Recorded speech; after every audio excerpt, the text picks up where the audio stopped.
every time I dork dance, afterwards I feel better. Plus, we get on the water with a dragon boat racing team. You know, when you're out on the water, your nerves are just skyrocketing. All that and more this month on Elevating Denver. Register your Denver Days event for August at your local park, and the City of Denver will waive your permit fee. As if you needed additional incentive to have some fun in the sun for #Denver Days. Parks fill up fast. Don't wait. Register now.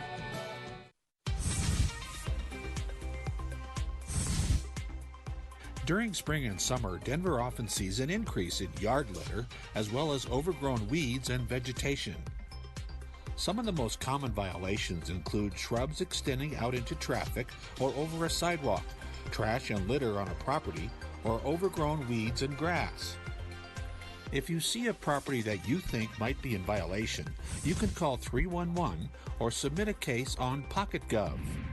If the city finds a violation, they will give the property owner time to correct the issue with a minimum 10 days grace period.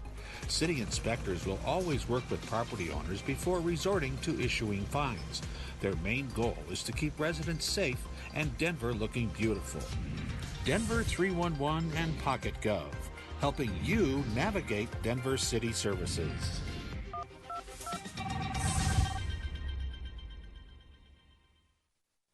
Hey Denver residents, in 2022, Dottie's Solid Waste Management Division is making changes to household trash collection.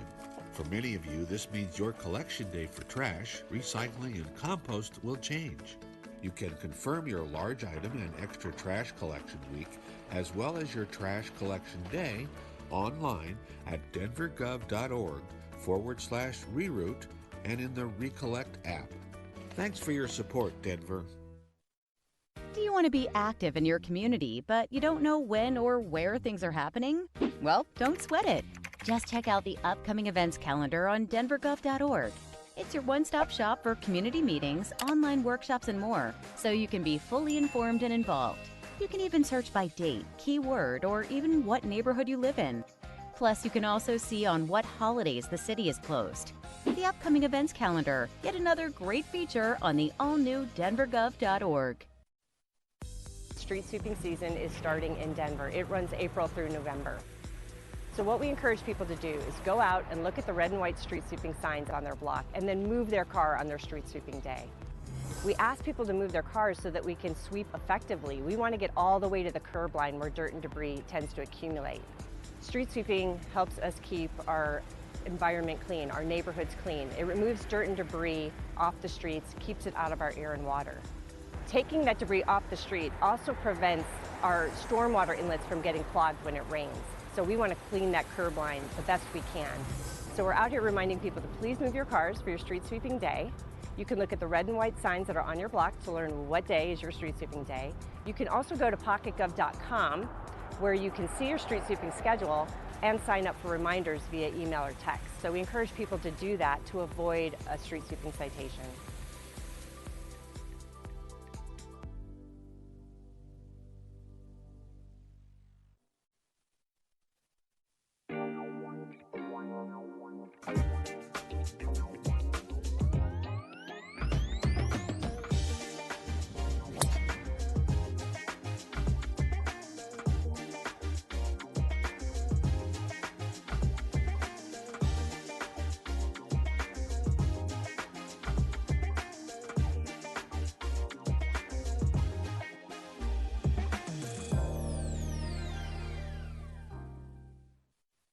Here's what's coming into view on Elevating Denver.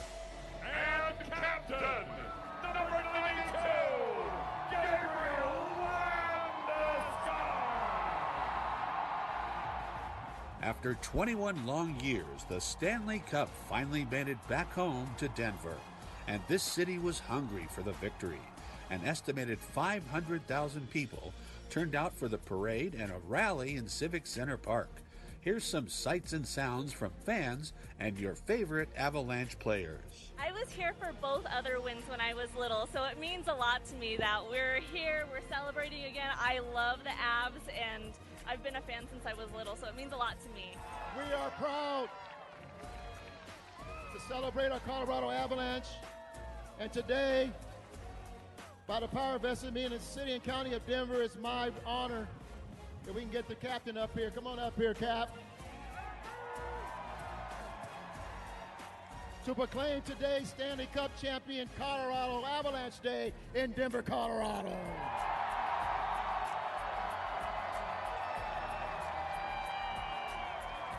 We were talking the other day about how I think in 2016 they had the worst record in the NHL, you know, so we're not out here as Fairweather fans. You know, I've been a fan my whole life.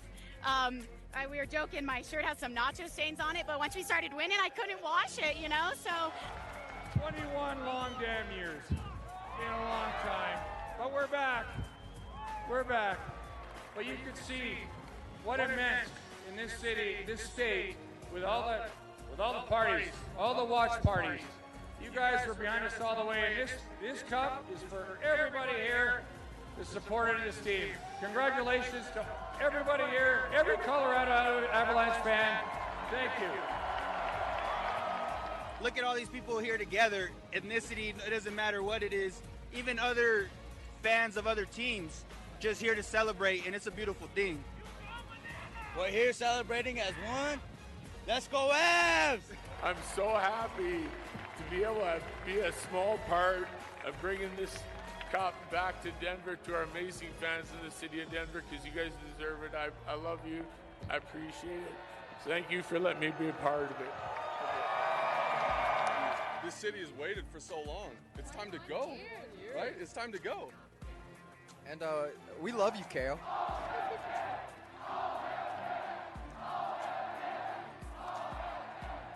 Hey, first off, I just want to say thanks. This is absolutely incredible. You guys absolutely showed out, and regardless of the weather, nobody's raining on our parade today. We as Colorado Avalanche, for us Colorado residents, the folks that have been here for a long time, we know what champions look like. We know what they act like. We're just glad and excited for this moment. The city of Denver, the state of Colorado, you guys have been amazing for the last 10 years. And I cannot even begin to explain to you guys how much love I have for these guys behind you and how much love I got for you guys. Thank you. It's not a lot of times you see Denver winning, and then McKinnon made it possible, and I'm just so happy that Denver won again. Are you guys kidding me with this? Are you kidding me? I can't even see towards the end. Guys, this is incredible. The fans of Denver, my teammates, management, everybody involved. This is a dream come true, and you guys are a part of it. This is one of the best parades I've ever seen.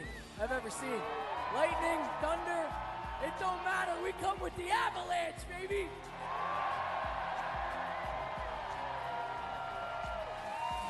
I couldn't be more grateful in this time. This is one of the best moments of my life. All of you are a part of it. I'm gonna remember it forever. All my teammates, city of Denver, sticking by my side, never wavered. I love you guys. We're the champs, baby, we're the champs.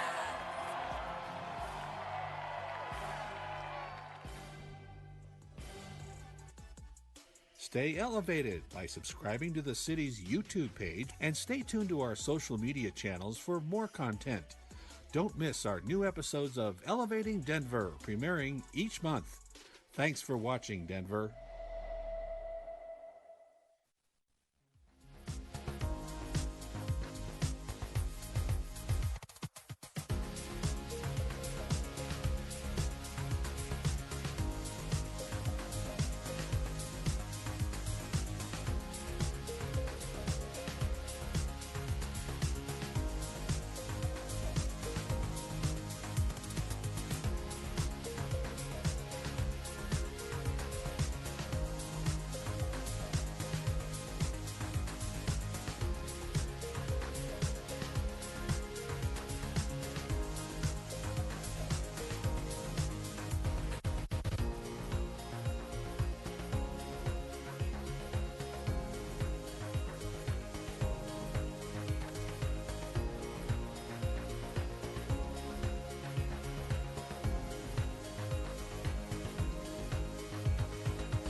Alejandro, would you please introduce yourself and let our viewers know how they can enable translation on their devices?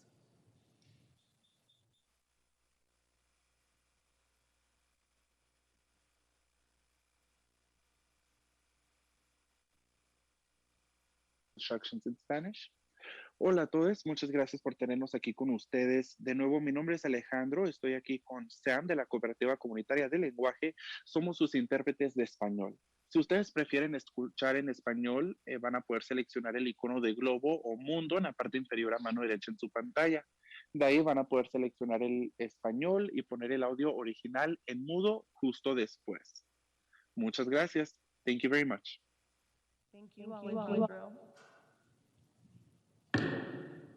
Welcome to the Denver City Council meeting of Monday, July 18th, 2022. Council members, please rise as you are able and join Councilmember Flynn in the Pledge of Allegiance. I pledge allegiance to the flag of the United States of America, to the republic for which it stands, one nation, under God, indivisible, with liberty and justice for all. Council members, please join Councilmember Flynn as they lead us in the Denver City Council land acknowledgement. The Denver City Council honors and acknowledges that the land on which we reside is the traditional territory of the Ute, Cheyenne, and Arapaho peoples. We also recognize the 48 contemporary tribal nations that are historically tied to the lands that make up the state of Colorado. We honor elders, past, present, and future, and those who have stewarded this land throughout generations. We also recognize that government, academic, and cultural institutions were founded upon and continue to enact exclusions and erasures of Indigenous peoples. May this acknowledgement demonstrate a commitment to working to dismantle ongoing legacies of oppression and inequities, and recognize the current and future contribution of Indigenous communities in Denver. Thank you, Councilmember Flynn. Madam Secretary, roll call. Black. Here. Cedabaca. Here. Clark. Here. Flynn. Here. Herndon. Here. Hines. Here. Cashman. Here. Kinich. Here. Ortega. Here. Sandoval. Here. Sawyer. Here. Torres. Here. Madam President. Here. 13 members present. There are 13 members present. Council has a quorum. Before we move to our first order of business, which is the election of a council president, I would like to say a few remarks. And there are so many people that I want to thank, but a few must be named. My District 11 council staff, Megan Alentz, Melissa Sotelo, Chiquita Sanders, and Ricardo Rango, were foundational to my work as council president. And they worked so hard to support both this position and our constituents in District 11. Our entire central staff for City Council, especially Markesia, Madam Secretary, your professionalism and calm is always so appreciated. Thank you so much. And Zach, who your support, expertise, and advice was invaluable during the past 2 years. Our city attorneys, John Griffin and Anshul Baga, along with Kirsten Crawford, you have shepherded me through so many different hearings, amendments, procedural questions. I thank you both sincerely for your time, your advice, and your friendship. I really, really appreciate it. Channel 8 and our technology services, we wouldn't be able to do this without all of you, and our producers, Jen and Dan, and all of the folks that are making sure that you can hear us as well as possible in a very, very old chambers, along with the virtual hybrid that we pulled together as well. I want to also thank the entire Denver City and County family, all agencies, directors, and staff, and to my council colleagues. Wow. Who would have ever imagined the past 2 years? Thank you for your trust, support, wise counsel, and commitment to serving the citizens of our great city. We thrived during a very uncertain and difficult period of history by listening, working together, debate, and compassion at our core as a value. We helped hundreds of thousands of Denverites gain access to health care through COVID testing, vaccinations, in addition to food and housing access. We worked on good governance, policy, and process that will serve the Denver City Council in the decades to come. Serving as council president has been the highlight of my professional career and one of the most challenging by far. We did it together, and I look forward to carrying forward the trust and support that you gave to me to our next council leadership. I have given my all to the position of council president for the last 2 years. My family and children have sacrificed in so many ways to allow me to serve in this position and commit myself to ensuring that our democracy in Denver, Colorado stayed strong. I'd like to personally recognize them. They're in chambers with us this evening, and I would ask Scott, Sterling, Sam, and Serenity to please stand so that I can acknowledge you, along with my colleagues. Thank you.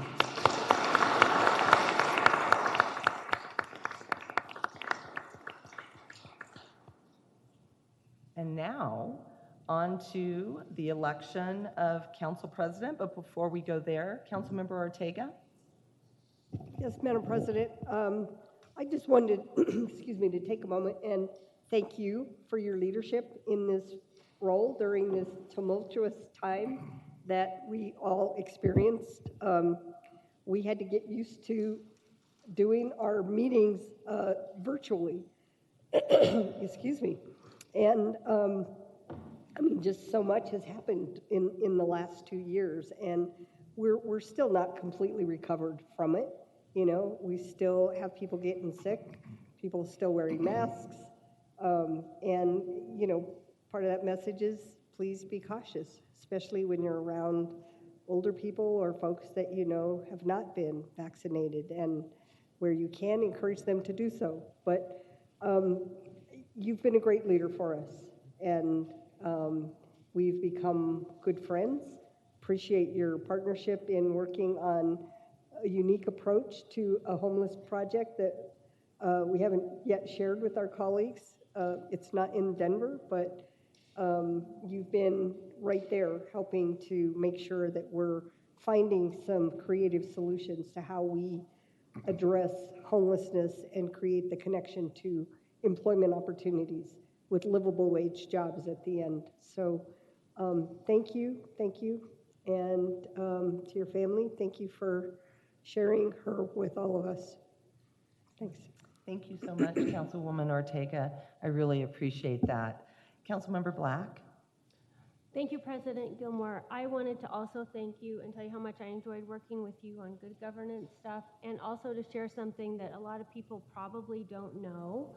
But sometimes I call you Mom because people probably do know there can be some drama among this group. And Stacy sometimes had to be the mom. And sometimes I have to call her and ask her for advice or help on how to handle a situation. And I really appreciate that.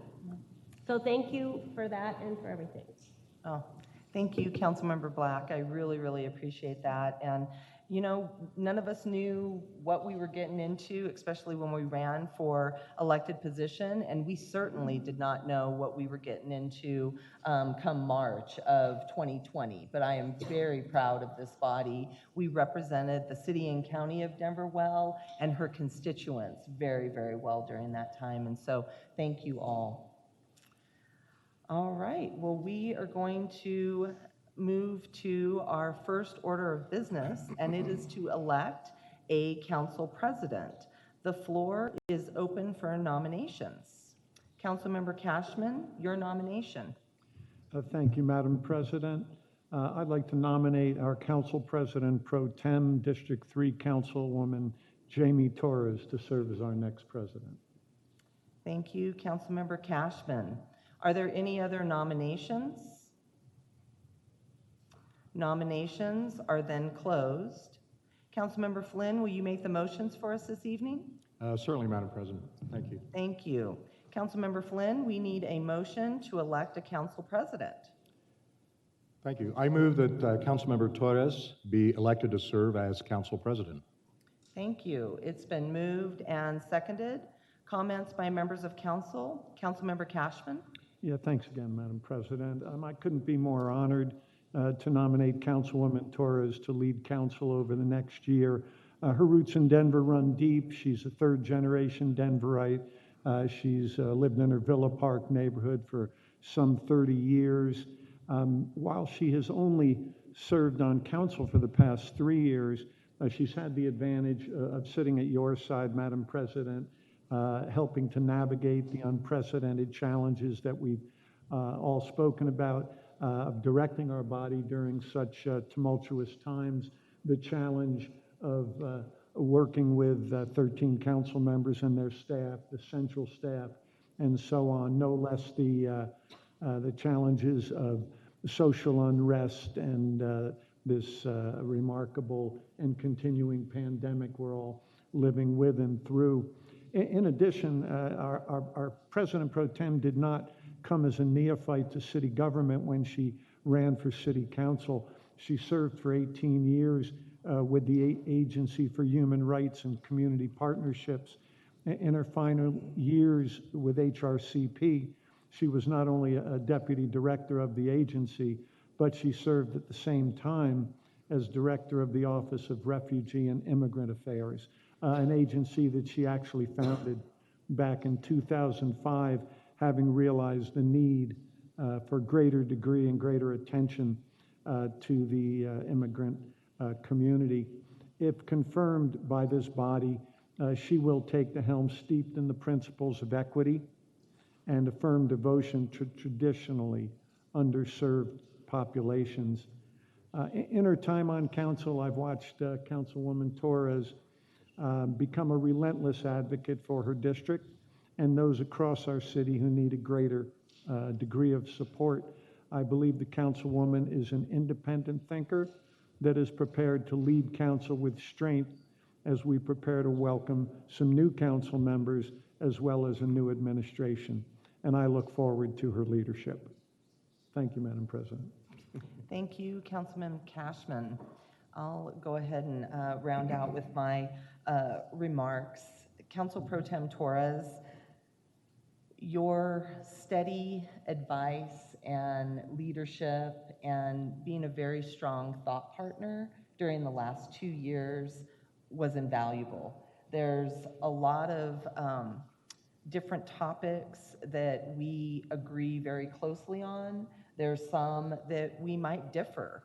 And you always came to the conversation with an open mind, wanting to ask questions, and always trying to figure out where there was perhaps compromise, if compromise was on the table, or where maybe there wasn't. And we just had to decide to agree to disagree, and that's okay. And I look forward to seeing you in this leadership role. I look forward to supporting you in this leadership role. You're going to do fabulous, and just know that I am always here for a phone call or a text or however I might be most supportive to you. So thank you, Council Pro Tem Torres. And with that, council members, when called upon, please respond with the last name of the nominee for whom you are voting and select I on your touch screens.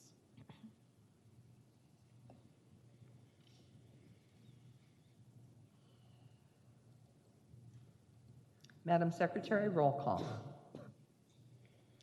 Black? Torres. Ciedabaca? Torres. Clark? Torres. Flynn? Torres.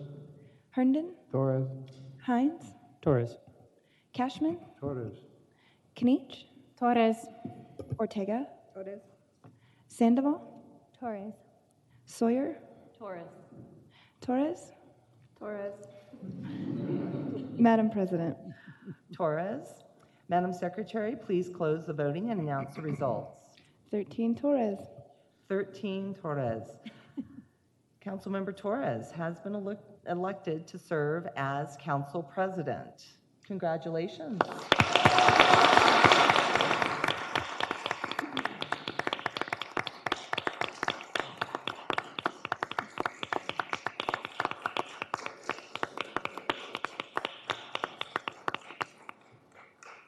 And I know that there are some transitions we're going to make here, but I want to, before I leave this seat, Councilman Clark, when he was president of council, his father, Joe Clark, carved and made a gavel for me. And so when I became president, that was something that Councilman Clark gifted to me, and it's very sentimental. It's something that when you're gaveling into a meeting, you're taking a recess, you need the gavel for order. It's not always the most normal thing that you do in life, and so your gavel becomes an extension of you holding space for people to be heard and for our democracy. And so in that spirit, and I did just notice Council President Torres's is a little bit different and a little bit bigger, which I think is all right. That is all right. We are moving into a new chapter of Denver and into a new space, and so I am so honored to provide to you a gavel for your presidency, Council President Torres, and thank you very much, Councilman Clark, for asking your father to do that again. I want to thank Mr. Joe Clark for doing this for City Council because it's very, very meaningful, and I love the diversity. They're just a little bit different as you're sitting here, and they're so beautiful and so meaningful, and so wanted to provide that to you, Council President Torres. And in return, I also have 2 gavels, one for each of the years that you've served as our president, engraved with the years as our gratitude to you. Thank you. Thank you.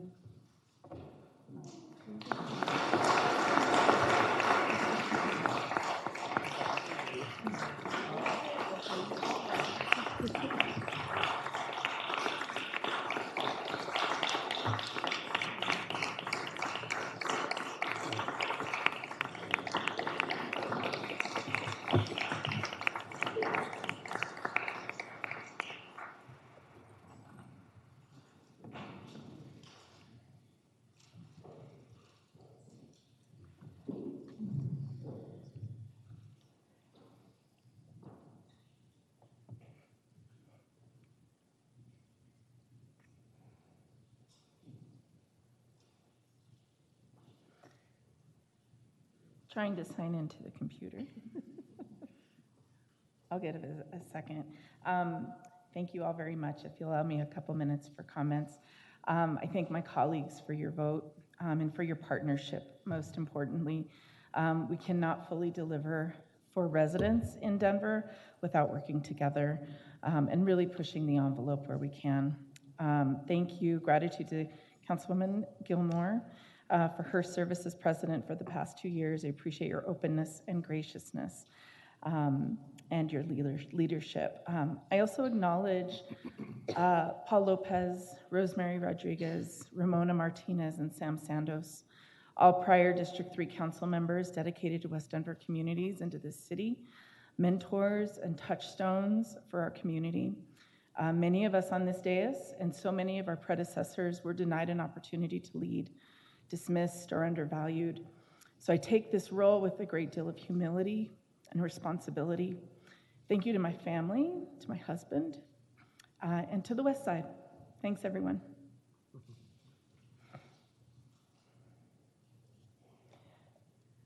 The next order of business is to elect a president pro tem. The floor is open for nominations.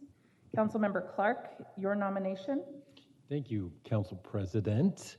I would like to nominate Councilmember Sandoval to be elected to serve as Council President Pro Tem.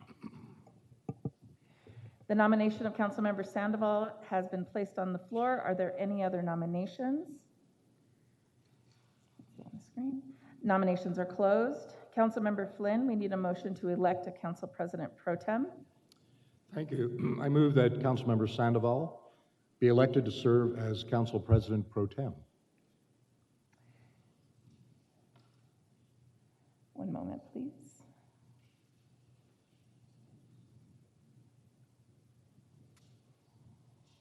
Madam Secretary, has that been moved and seconded? I can't tell on my screen. Yes.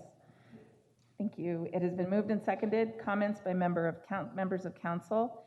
Councilman Clark. Thank you, Council President. I have known Councilmember Sandoval for a long time, since before I was elected to this body. I had the pleasure of being able to work with her back in my time with the Greenway Foundation and when she was an aide to City Councilperson Judy Montero, and that was really truly the River District before, not this redistricting, but the last redistricting.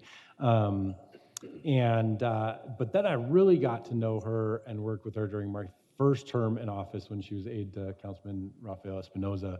And as she can attest, I was always popping into that office for in and out of the D1 office all the time, working on various things and constantly talking to Councilmember Sandoval about what was going on and about strategy for this, that, and the other things. Spent a lot of time back there in that office. I was thrilled when she then decided to run for and was elected to that seat where when Councilman Espinoza decided not to run. And it's been a real treat for me to now get in my second term the opportunity to serve on this body with her.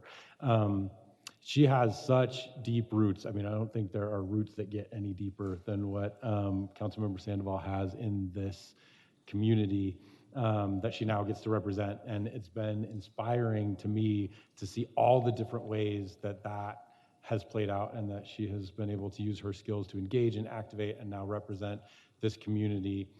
She stepped right up when she was elected as a leader, not just for her constituents and for Denver, but also on council. Her deep passion and deep expertise on land use issues, which is the core function of what council has authority over, has always made her someone that I have gone to, and I know many other members go to regularly to ask questions, to get advice, and look to as she's led efforts on everything from overlay districts to neighborhood-wide ADU rezonings. And most recently, she really stepped into a difficult leadership role on council by chairing our efforts during the latest redistricting process, which is a very heavy lift, working with our entire city on what our council districts should look like. So I know that she will be an amazing leader for us as a body, and I'm very honored tonight to be able to nominate Councilmember Sandoval to be our next council president pro tem. Thank you, Council President. Thank you. Councilwoman Ortega. Thank you, Madam President. So first, I want to say that I've known Councilwoman Sandoval since she was a young lady that went to school with my daughter. And we actually lived around the corner from one another and often would take turns, Mary Helen, driving them to school, if you remember that. But Amanda has done an amazing job, Councilwoman Sandoval, in terms of her leadership role in this city, really kind of stepping in her dad's footsteps of being an elected leader representing Northwest Denver. And we were partners working with other elected officials in Northwest Denver during COVID when there wasn't really any real structure to how we were supposed to serve our community and make sure that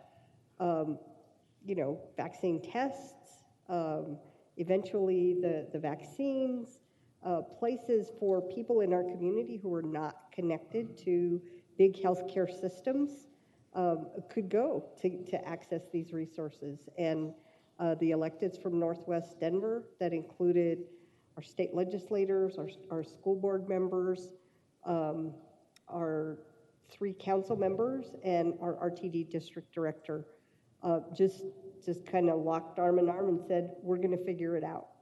And when we realized that our city wasn't planning to do anything, we went to the state and said, okay, let's figure out how to make sure that we have places in our community for our people to get access to the tests. And then shortly after that, the city said, we can do this. And it was from that work and that partnership with Councilwoman Sandoval, and as well as Councilwoman Torres as well. I'm looking forward to seeing you serve in this capacity. I think you've done a great job in your role in addressing land use issues and helping neighborhoods learn how to navigate through that process. And your understanding of the zoning code, I think, has been invaluable to many of our neighborhoods. So thank you.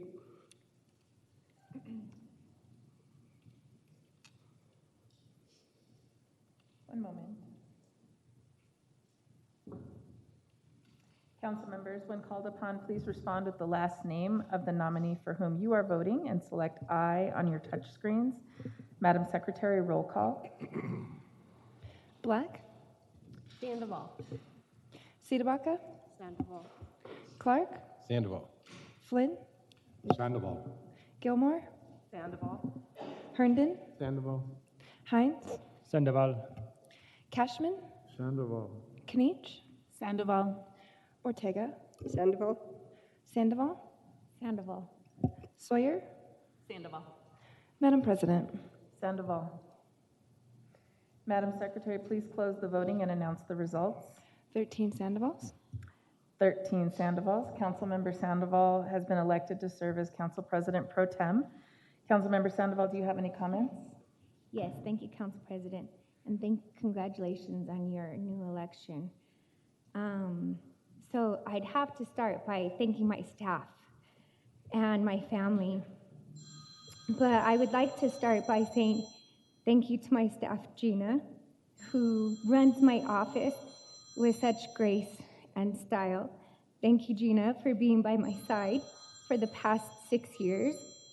I'd like to thank Naomi Grunditz, who's taken on complicated land use issues in Northwest Denver with steadfast leadership, grace, and patience, and has led Northwest Denver to almost have, I think, 65% of Northwest Denver after tonight, hopefully, will have ADU rezoning.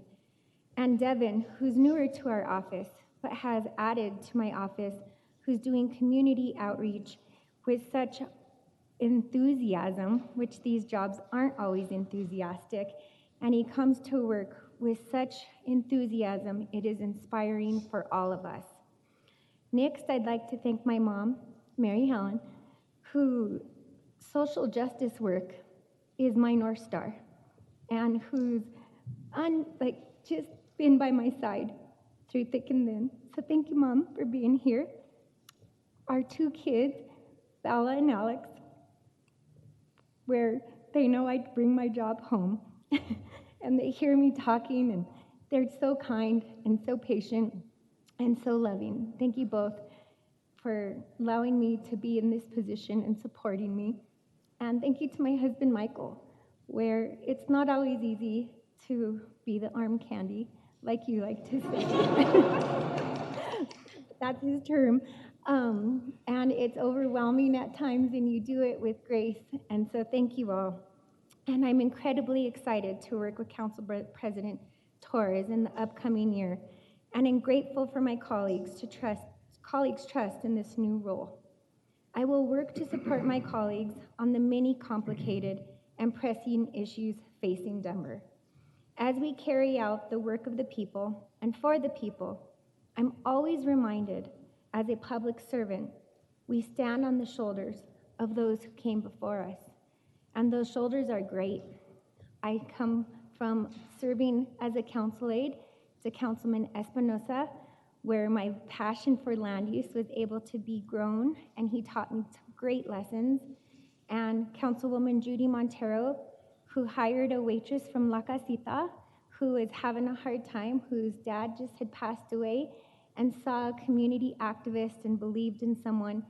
So I know that I am standing on great shoulders, and I vow to continue to work tirelessly for our Denver community. Thank you.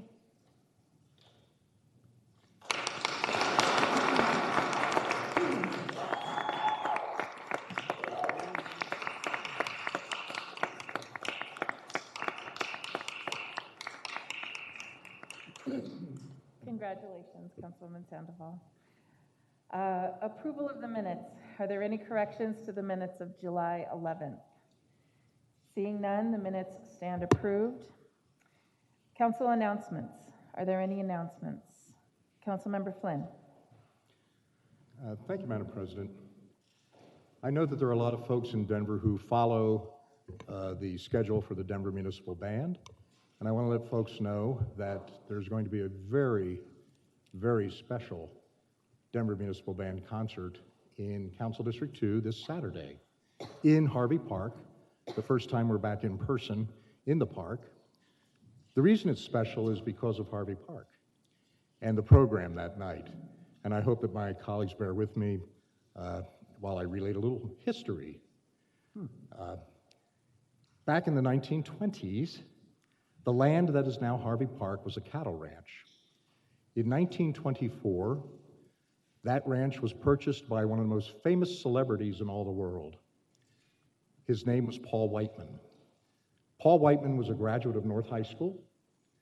His father was Wilberforce Whiteman, who was the music superintendent of Denver Public Schools.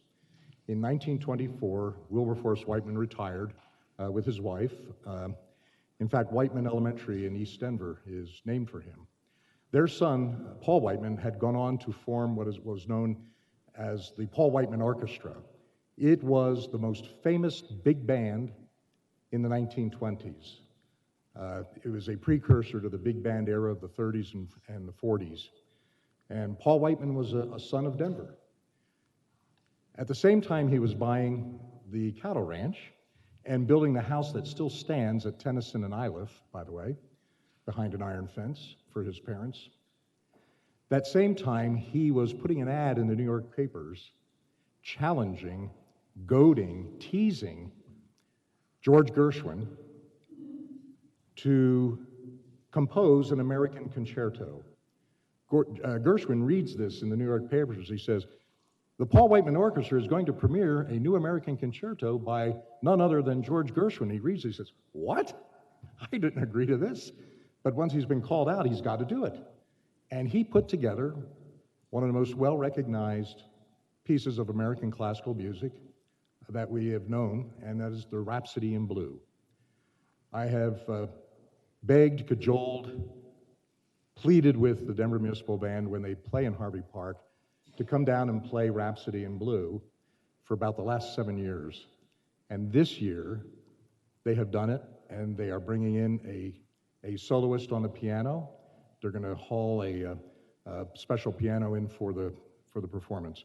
So, come down Saturday, 7:30. In fact, come early, bring a little picnic lunch, throw out a blanket, and get ready to hear an entire program of music to be capped off by what I like to call the theme song, the theme music for Harvey Park, and that is George Gershwin's Rhapsody in Blue by our Denver Municipal Band. Thank you, Madam President. Thank you. Councilwoman Black. Thank you, Madam President. I don't have anything as exciting to invite you to as the concert in Harvey Park, but I love that story, so thank you for sharing it. Tomorrow night, Denver Parks and Rec is having an informational meeting on Zoom related to some improvements happening on the Highline Canal. And Councilman Flynn's passion for music is matched by my passion for the Highline Canal. So if you love it as much as I do, if you love being outdoors and you want to hear about the latest improvements, please participate in the meeting. You can find the Zoom link on my website. Thank you. Councilwoman Sawyer. Thank you, Madam President, and congratulations. Just wanted to give everyone an update on our gun buyback program. We had our 5th of 8 events this past weekend at the Park Hill Golf Course, brought in another 162 weapons that were voluntarily turned in by anonymous attendees of the event. And so that brings our total to over 600 weapons that we have taken off the street between the cities of Denver and Aurora. in 2022, and they will be turned into garden tools. And that is an extraordinary opportunity for us. This is particularly poignant today because the District 5 community had an extraordinarily sad event occur in East Colfax on Friday afternoon when there was a group of kids shooting weapons in one of the local parks where that is illegal for several reasons. A stray bullet hit her as she was taking her groceries out of her car, and she was killed. And right there on the street in front of her children. And it's just, it's so extraordinary. This is such a sad experience. And our hearts go out to her family and to her friends. And this is just one more example of why we need to do everything we can to stop gun violence in our city. And so I'm proud to have worked with our partner Raw Tools and the Denver Broncos and Councilman Curtis Gardner of Aurora to remove these 600 weapons from our street. And we've got 3 more events coming up. So one in August, one in September, and one in October. If anyone is interested in volunteering, please join us. We actually had 2 volunteers this weekend who were parents of children who lost their lives to gun violence. And there are a number of people who volunteer for a lot of different reasons. It's really extraordinary, and I hope that many of you will join us. So thanks so much, Madam President. Thank you. Councilwoman Sedevaca? Thank you. We have an extended deadline that's important. The participatory budgeting project has extended their deadline for accepting ideas. This is a project that is recently launched. Community pushed the city to make this a pilot so that we could have the ability to decide where our taxpayer dollars get spent. And so all they're asking right now at this stage in this process is to go to denvergov.org/DenverPV and submit your ideas. You don't have to have it fully fleshed out, just submit your ideas for infrastructure projects that you would like to see happening in Denver. And then there are other ways to get involved on that website, but make sure you meet the deadline for ideas, which is July 31st. Thank you. Thank you. Councilwoman Sandoval? Thank you. Thank you, Madam President. We have lots of exciting events happening in Northwest Denver. So the return of the Dragon Boat Festival is this weekend, and if you haven't been out to Sloan's Lake and been able to attend the Dragon Boat Festival, please come out this Saturday. It's a great festival. There'll be dragon boat races on Sloan's Lake, and you'll be able to see the boats, and it's an amazing festival. And then we also have the Red Lions. So any Northsiders out there, you all know what the Red Lion is. I'm not going to talk about that. But we have the Red Lion Car Show at Leprino off of 38th, and that's from 9 to 2:30. And then we have at La Raza Park, we have the 5 Senses Holistic Health Festival that is going on from 9 to 2. So please stop by La Raza Park off of 38th and Navajo. Then you can make your way west and stop by the car show off of 38th and La Pan. And then you can end your little tour of the north side at Sloan's Lake at the Dragon Boat Festival. And this is all happening this Saturday. Thank you, Madam President. Thank you. Councilman Cashman? Yes, thank you, Madam President. The Near Southeast Neighborhoods Planning Initiative is well underway, affecting the neighborhoods of Goldsmith, Indian Creek, University Hills North, Virginia Village, and Washington, Virginia Vale. We'll be having an in-person public meeting to look at the draft recommendations for the plan this Thursday, the 21st, from 5 to 6:30 p.m. at the 4 Mile Historic Park at 715 South Forest Street. So anybody in those neighborhoods interested in guiding planning for those communities for the next number of years, please show up and make your opinions heard. Thank you, Madam President. Thank you. Councilman Herndon?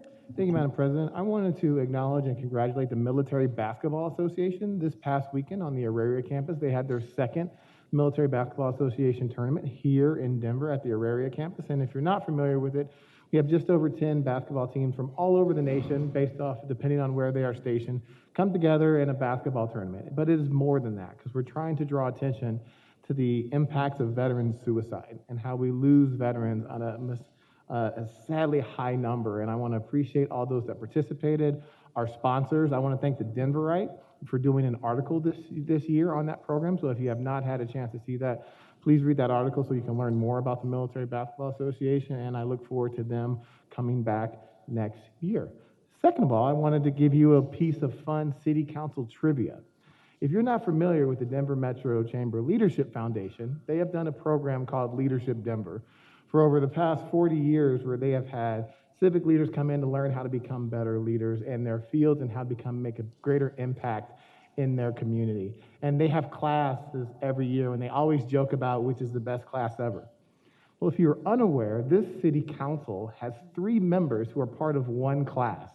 Myself, Stacy Gilmore, and Jamie Torres first met August of 2010 as we were part of the Leadership Denver class of 2011. And so I jokingly say we are the best class ever. It's true. I first ran in 2011, then Stacy in 2015, Jamie in 2019. And so I now want to say to the fellow members of class of LD11, who's going to run in 2023? Because now the bar has been set to continue to run, be successful, and we expect you to be the next council president later on in the future as well. And so in all fun and jokes, I just love being a part of that class, the Leadership Foundation, and having these 2 women a part of that and seeing what they have done on council is truly remarkable. And as well, congratulations, Councilwoman Sandoval as President Pro Tem, working with you at the Land Use Committee as well as redistricting. It's truly an honor. Thank you, Madam President. Thank you. Councilman Hines? Thank you, Council President. A few things that are happening here this week. If you care about non-car transit, oh, there we go. Normally it's that camera, now it's that one. Anyway, Denver Bicycle Lobby is having a get-together tomorrow night, the 19th, from 5:30 to 7 at the Great Divide Brewery. Also on Thursday, the Golden Triangle Creative District is having Thirsty Thursday in the Art Hotel, the restaurant on the 4th floor, from 5 to 7. And also, there is an art festival in Cheeseman Park this weekend, both Saturday and Sunday, the Cheeseman Park Art Festival. So if you want to take advantage of some drinks, some culture, or learn how to break Denver's dependence on cars, there are plenty of options for you. Thank you, Council President. Thank you. There are no presentations, there are no communications, there are no proclamations. Madam Secretary, please read the bills for introduction. From Finance and Governance, 22783, a bill for an ordinance making a rescission from and an appropriation in the Capital Improvements and Capital Maintenance Fund. 22784, a bill for an ordinance making a rescission from and an appropriation in the Parks Legacy Capital Fund. 22785, a bill for an ordinance making a rescission from and an appropriation in the General Government Special Revenue Fund series to make a cash transfer to and an appropriation in the Capital Improvements and Capital Maintenance Fund. 22787, a bill for an ordinance authorizing a capital equipment purchase in the Planned Fleet Special Revenue Fund. 22791, a bill for an ordinance designating certain properties as being required for public use and authorizing use and acquisition thereof by negotiation or through condemnation proceedings of fee simple, easements, and other interests, including any rights and interests related or pertinent to properties designated as needed for the Broadway multimodal improvements. From Land Use, Transportation, and Infrastructure, 22699, a bill for an ordinance changing the zoning classification of 1001 and 1003 South Pearl Street in Washington Park, West Neighborhood. 22790, a bill for an ordinance amending an intergovernmental agreement with Denver Public Schools to continue providing enhanced school crossing guard services citywide. And from Safety, Housing, Education, and Homelessness, 22736, a bill for an ordinance approving a proposed fifth amendatory agreement between the City and County of Denver and Denver Health and Hospital Authority to continue providing medical services for the Denver Human Services Child Welfare Division. 22-775, a bill for an ordinance approving a proposed intergovernmental agreement between the City and County of Denver and Colorado Department of Human Services to provide Denver Human Services access to Equifax verification services. And 22-780, a bill for an ordinance approving an intergovernmental agreement with Denver Health and Hospital Authority for Denver Health and Hospital Authority to provide health and mental health services to the Head Start delegate agencies citywide. Thank you. Council members, this is your last opportunity to call out an item. I will now do a recap. Under resolutions, Councilmember Flynn has called out Resolution 741 for a comment and Resolution 842 for a vote. Under bills for introduction, Councilmember Black has called out Bill 791 for an amendment. Under bills for final consideration, no items have been called out. Under pending, no items have been called out. Madam Secretary, please put the first item on our screens. And Councilmember Flynn, go ahead with your comments on Resolution 741. Thank you, Madam President. First of all, I want to recognize and thank Councilman Herndon for the long and tedious work he's been doing on modernizing our meetings. This meeting will look a lot different next week, and I don't know if Councilman Herndon might want to talk after me about how it will look different. But I will support the resolution and the changes, but I do have some concerns about moving public hearings to begin as early as 5:30 rather than the 6 o'clock time that we have now to start any public hearings. It used to be, Councilwoman Ortega will remember, it used to be that this meeting would start at 6:30 in the evening, and it would give working families and folks coming through rush hour maybe to grab a little bite to eat and come down here and attend a public hearing at 6:30. When these meetings were moved to 5:30, it was with the understanding that no public hearing would begin until 6 o'clock. And so if this preliminary part of the meeting had wrapped up at 5:45, we would recess until 6 o'clock to give people a chance to come down here, or now with the hybrid model, to get online after they've come home, maybe changed out of their work clothes, maybe fed the kids or did some other business. And I would rather that this resolution had set the times for the afternoon session of council to begin at 3 o'clock rather than 3:30, and for the evening session to start at 5:30 with the general public comment session, and then the public hearings starting at 6 o'clock. I think that would have been much more friendly to our public who comment, whether they're online or whether they come down here in person. But nevertheless, I will support the changes because I think they're much needed. Thank you. Thank you. Madam Secretary, please put the next item on our screens.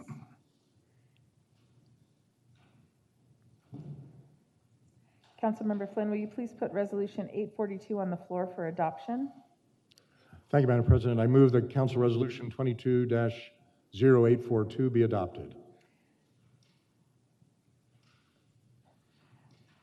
It has been moved and seconded. Comments by members of council. Councilman Flynn? Thank you, Madam President. I just called this out so that I could vote no. Thank you. Thank you. Madam Secretary, roll call on Council Resolution 22-0842. Flynn? Nay. Gilmore? Aye. Herndon? Aye. Hines? Aye. Cashman? Kinich? Ortega? Nay. Sandoval? Aye. Sawyer? Aye. Black? Aye. Cedavaca? Aye. Clark? Aye. Madam President? Aye. Madam Secretary, close the voting and announce the results. 2 nays, 11 ayes.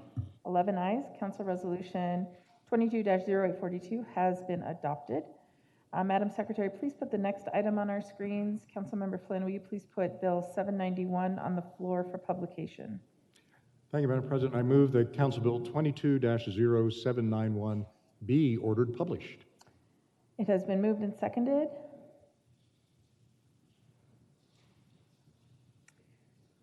Councilmember Black, your motion to amend. Thank you, Madam President. I move that Council Bill 22-0791 be amended for the following particulars. On page 1, strike lines 6 through 10 and replace with for an ordinance designating certain properties as being required for public use and authorizing use and acquisition thereof by negotiation or through condemnation proceedings of fee simple, easement, and other interests, including any rights and interests related to appurtenant to properties designated as needed for the Federal Boulevard pedestrian safety improvements. Thank you. Has it been moved and seconded? Yes. Comments by members of council. Councilmember Black. Thank you, Council President. This amendment replaces an incorrect title to match the bill description used as it passed through committee. Okay. Madam Secretary, roll call on the amendment to 791. Black. Aye. Cedabacca. Aye. Clark. Aye. Flynn. Aye. Gilmore. Aye. Herndon. Aye. Hines. Aye. Cashman. Kinich. Aye. Ortega. Sandoval. Aye. Sawyer. Aye. Madam President. Aye. Madam Secretary, close the voting and announce the results. 13 ayes. 13 ayes. The Council Bill 22-0791 has been amended. Councilmember Flynn, we need a new motion to publish as amended. Yes, thank you, Madam President. I move that Council Bill 22-0791 be ordered published as amended. It has been moved and seconded. Comments by members of council on Council Bill 22-0791 as amended. Seeing no comments, Madam Secretary, roll call on Council Bill 22-0791 as amended. Black. Aye. Cedabacca. Aye. Clark. Aye. Flynn. Aye. Gilmore. Aye. Herndon. Aye. Hines. Aye. Cashman. Kinich. Ortega. Sandoval. Aye. Sawyer. Aye. Madam President. Aye. Madam Secretary, please close the voting and announce the results. 13 ayes. 13 ayes. Council Bill 22-0791 has been ordered published as amended. That concludes the items to be called out. All other bills for introduction are ordered published. Council members, remember that this is a consent or block vote, and you'll need to vote aye. Otherwise, this is your last chance to call out an item for a separate vote. Councilmember Flynn, will you please put the resolutions for adoption and the bills on final consideration for final passage on the floor? Yes, thank you. I move that resolutions be adopted and bills on final consideration be placed upon final consideration and do pass in a block for the following items. All series of 22, 771, 773, 741, 752, 772, 776, 777, 778, 779, 781, 782, 786, 795, 796, 797, 774, 843, 732, 737, 738, 746, 646, 730, and 695. It has been moved and seconded. Madam Secretary, roll call. Black. Aye. Cedabacca. Aye. Clark. Aye. Flynn. Aye. Gilmore. Aye. Herndon. Aye. Hines. Aye. Cashman. Kinich. Aye. Ortega. Sandoval. Aye. Sawyer. Aye. Madam President. Aye. Madam Secretary, close the voting and announce the results. 13 ayes. 13 ayes, the resolutions have been adopted and the bills have been placed upon final consideration and do pass. Tonight, there will be a required public hearing on Council Bill 22-0477, changing the zoning classification for multiple properties in the Regis neighborhood, a required public hearing on Council Bill 22-0585, changing the zoning classification for 1170 North Holly Street in Montclair, and a required public hearing on Council Bill 22-0586, changing the zoning classification for 225 East Bayard Avenue in Spear, Anyone wishing to speak on these matters must go online to sign up during the recess of council. Sign up online opened at 4:30 p.m. If you have already signed up to speak, do not sign up again, as we have already received your submission. If you have not already signed up to speak, sign up remains open until the end of recess. If there are no objections from members of council, we will take a 10-minute recess. Council members, please return to your seats at 6:35 p.m.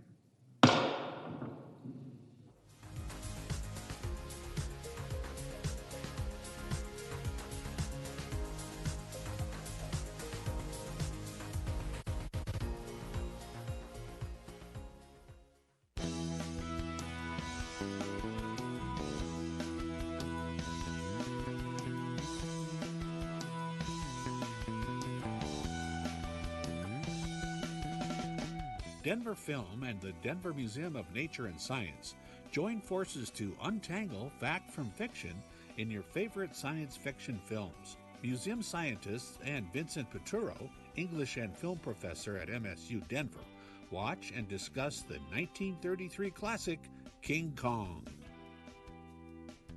Reckless Kelly has graced the musical landscape with a high-powered form of Americana equally rooted in raw passion, refined musicianship, and gritty authenticity. Don't miss this free show at Levitt Pavilion. History Colorado's Black's Plantation Black Artist event focuses on exploring the relationship between the historical Black experience and how it is manifested, understood, and worked through in the expression of art.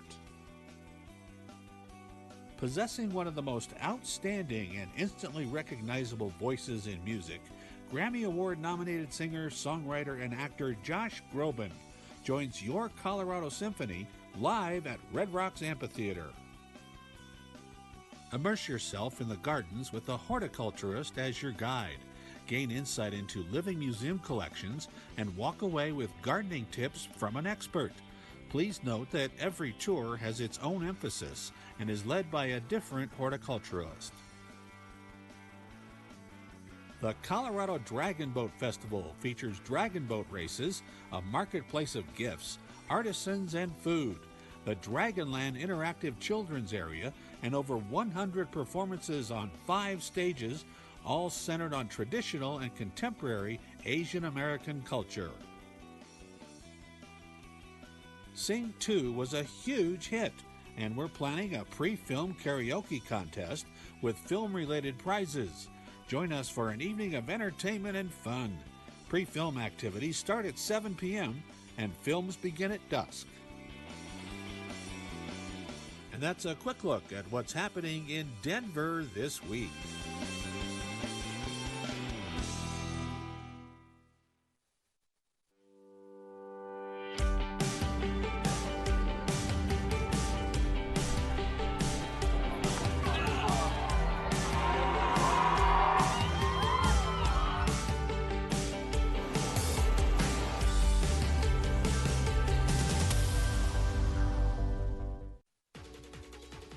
This month on Elevating Denver, get a behind-the-scenes look at the Avalanche Championship Rally.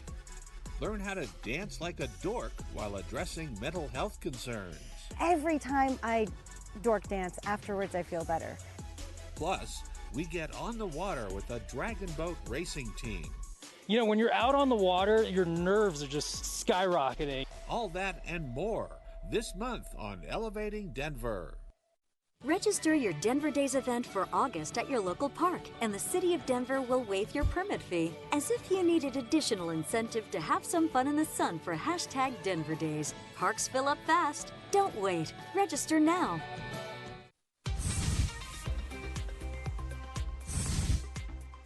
During spring and summer, Denver often sees an increase in yard litter, as well as overgrown weeds and vegetation. Some of the most common violations include shrubs extending out into traffic or over a sidewalk, trash and litter on a property, or overgrown weeds and grass. If you see a property that you think might be in violation, you can call 311 or submit a case on PocketGov. If the city finds a violation, They will give the property owner time to correct the issue with a minimum 10 days grace period. City inspectors will always work with property owners before resorting to issuing fines. Their main goal is to keep residents safe and Denver looking beautiful. Denver 311 and Pocket Gov, helping you navigate Denver city services.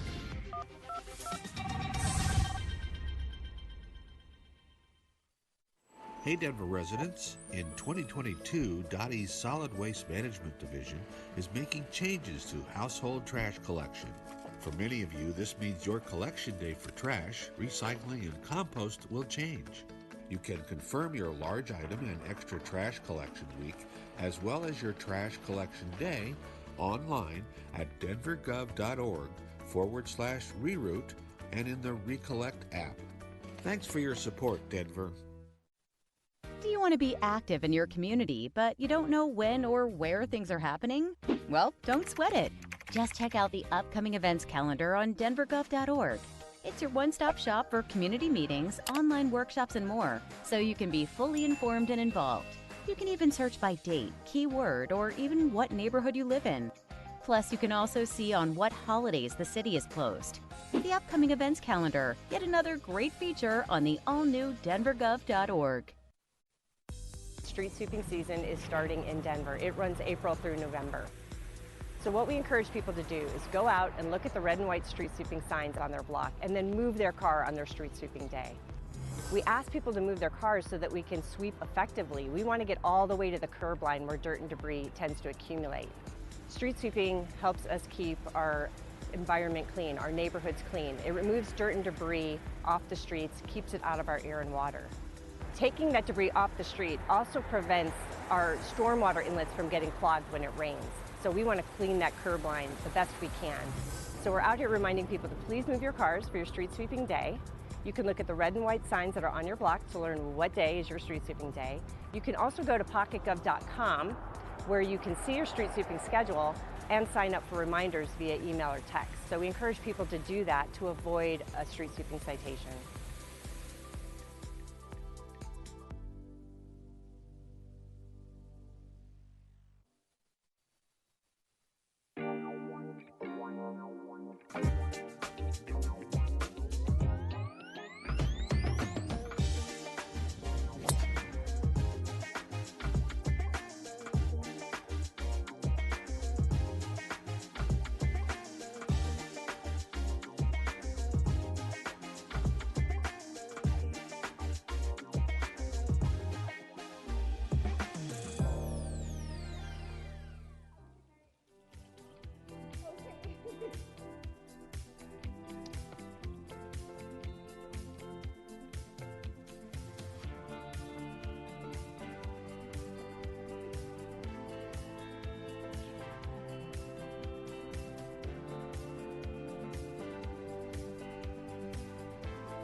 accept the promotion. Once you accept promotion, your screen will flash and will say reconnecting to meeting. Please do not leave the meeting. You'll be reconnected and will need to turn on your camera if you have one and your microphone. You'll see your time counting down at the bottom of your screen. Once you have finished speaking, you'll change back to participant mode and your screen will flash one more time. All speakers should begin their remarks by telling council their names and cities of residence, and if they feel comfortable doing so, their home address. If you have signed up to answer questions only, state your name and note that you're available for questions of council. Speakers will have 3 minutes. There is no yielding of time. If translation is needed, you will be given an additional 3 minutes for your comments to be interpreted. We will alternate between in-person and virtual for efficiency by calling in-person participants and then alternating to virtual participants. Speakers must stay on the topic of the hearing and must direct their comments to the council members. Please refrain from profane or obscene speech. Direct your comments to council as a whole, and please refrain from individual or personal attacks. Councilmember Flynn, will you please put Council Bill 22-477 on the floor for final passage? Yes, Madam President. I move that Council Bill 22-0477 be placed upon final consideration and do pass. It has been moved and seconded. The required public hearing for Council Bill 22-477 is open. May we have the staff report? Yes, ma'am. Good evening, Madam Council and Council. Good evening. Valerie Herrera from Community Planning and Development, filling in for my colleague Andrew Webb to present this proposed rezoning in the Regis neighborhood. The proposed legislative map amendment is sponsored by City Council member Amanda Sandoval and would be rezoning properties with single unit zoning in the Regis neighborhood to allow accessory dwelling units for short ADUs. The proposed rezoning is in Council District 1 and is in the Regis neighborhood at the far northwest corner of the city. If adopted, it would rezone approximately 1,025 parcels or approximately 145 acres to USUC1 or Urban Neighborhood Context Single Unit Residential with accessory dwelling units allowed. The next few slides will summarize existing context of the area, including current zoning, land uses, and building form and scale. Bless you. Existing zoning of the subject area is USUC currently, a single unit zone district in the urban neighborhood context. Surrounding zoning includes USUC to the south of I-70, open space to the west, and commercial corridor along Federal to the east. Properties in the commercial area to the south of the Regis University campus are zoned for mixed use. The neighborhood to the north has City of Wheat Ridge R-2 zoning, a district that allows single unit and duplex uses. Existing land uses in the subject area are primarily single-unit residential uses with a handful of duplex and multi-unit uses distributed throughout the neighborhood. Adjacent land uses include the university campus to the northeast, commercial and higher density residential along Lowell, south of the University, auto-oriented commercial uses along Federal to the east, a golf course to the west, and I-70 to the north. This slide shows examples of the existing built form and scale in the Regis neighborhood. The image at the top right shows typical 1- and 2-story residential development on the west side of the neighborhood. The image in the center shows a typical streetscape in the area south of University, and the bottom photo shows development along Lowell south of the University. In terms of public outreach, the applicants sent mailers and distributed flyers about the proposed rezoning in November of 2021 and held 2 virtual town halls in December. The District 1 office hosted an online survey from November 2021 to February of 2022, and of the 292 responses received, 89% of the responses said they supported this proposed rezoning. To speak to the process, this item went to Planning Board on April 20th, followed by Land Use, Transportation, and Infrastructure Committee on May 3rd, and is being heard today by City Council. With regard to public comment, staff has not received formal input from any RNOs in the area. As of the date of the staff report, CPD has received more than 35 letters and written comments from residents indicating support for the proposed amendments as a way to add lower cost housing options and opportunities for the neighborhood. Staff also received 2 written comments in opposition to the proposal, citing concerns about additional on-street parking demand. In order to adopt a legislative rezoning, the council must find the proposal is consistent with these 3 criteria from the Denver Zoning Code. With regard to the first criterion, there are 3 adopted plans that impact the Regis neighborhood: the Comprehensive Plan 2040, Blueprint Denver, and the Denver Office of Housing Stability 5-year plan. This proposed rezoning is consistent with Blueprint Denver's recommended, This proposed rezoning is consistent with Blueprint Denver's recommended future neighborhood context of urban, as the proposed USU C1 zone district is within the urban context. Blueprint Denver designates the subject area with a future place type of low residential, which is characterized primarily by single and 2-unit residential uses, and where Blueprint states that accessory dwelling units should be encouraged. The Regis neighborhood is served by a variety of street types, including residential collectors, commercial arterials, and local streets. Rezoning to allow ADUs is appropriate for this grid of street types. Blueprint Denver's growth strategy identifies the subject area as being within all other areas of the city where most lower scale residential growth is expected. The proposed rezoning is also consistent with several Blueprint Denver strategies, including recommendations to expand allowance for accessory dwelling units in residential areas and to prioritize larger scale legislative rezonings to implement plan recommendations. As you are aware, Blueprint also recommends analysis of rezonings with an equity lens by considering access to jobs and services, vulnerability to involuntary displacement, and impacts to housing diversity. With regard to access to opportunity, the Regis neighborhood has average scores for access to healthcare and lower than average child obesity. This rezoning will provide new housing in an area where daily needs can be met.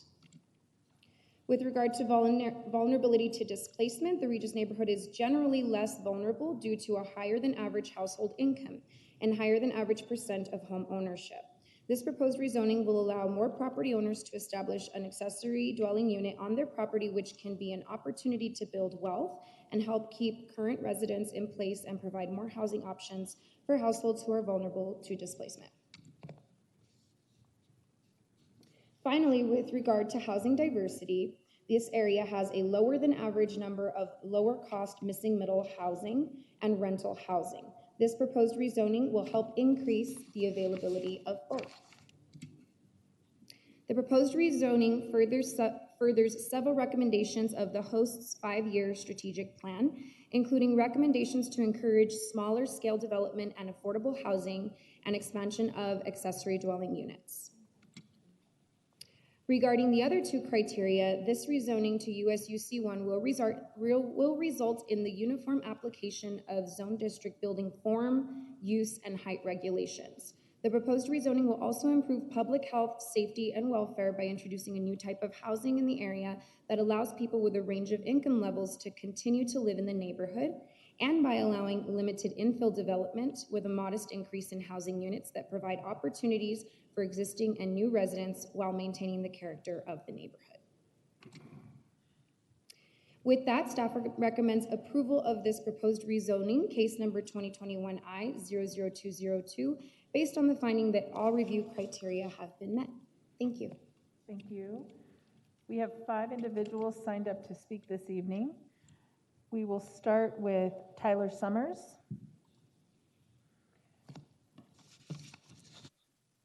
Tyler. Nope. Next speaker is Anna Domenico, joining us online.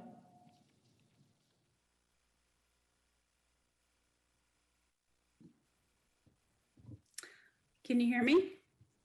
Yes, Anna, go ahead.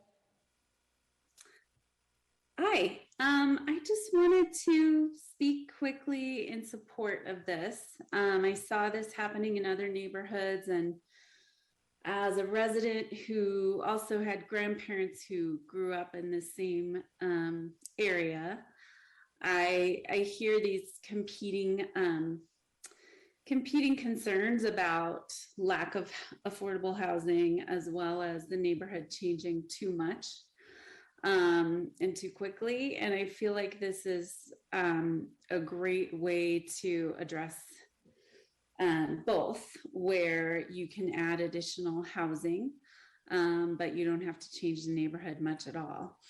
And I also had some neighbors who indicated they wished they had a way to have an ADU for aging parents. And so it'd be wonderful to be able to have grandparents move in the neighborhood. A lot of families struggle with this, and I would love for my neighbors to have that as an option. So just wanted to come and voice my support. Speaker is also online, Jenna Farley. Hi, everybody. Just want to make sure you can hear me. Okay, great. I've been having trouble with my microphone. Hi, my name is Jenna Farley. I also live in the neighborhood here at Regis University at 50th and Osceola. I have lived here for 10 years, but I have been in the North Denver neighborhood I'm a 6th generation homeowner in North Denver. And so there's a lot of pride here. So I have been in this area for a long time. I also am here to speak on my support for ADUs in our neighborhood. I have spent the last year really working very closely with an organization to move people from the streets into stable housing. And I can tell you that there is not enough housing in Denver for anyone. And so I know that ADUs in our neighborhood are likely not the answer to homelessness. I also don't think that there is any one single answer to our housing crisis, but I do believe that ADUs are one. And so I am supportive of us building higher density housing opportunities in our own neighborhoods. And I think that the rezoning for ADUs in the Regis neighborhood is a good idea. Thank you. Speaker is online, Candace Clark. I'll also do a audio check. Do I come across clearly? Okay, great. Thank you very much. Well, thank you for District 1 and all the work they've done, and for the council for bringing this up. I too am in support. I'm a homeowner in the Berkeley Regis neighborhood, and a little bit of a late bloomer as a homeowner. So as a single person household, I do look at how do I sustain living in this house as I, age out in the area. I'm 5 generations from North Denver. I'm proud of our area, and just I'll look, just in support and looking for ways to support my community and make it affordable to continue to live there. Thank you. Thank you. And our final speaker is online, Jesse Paris.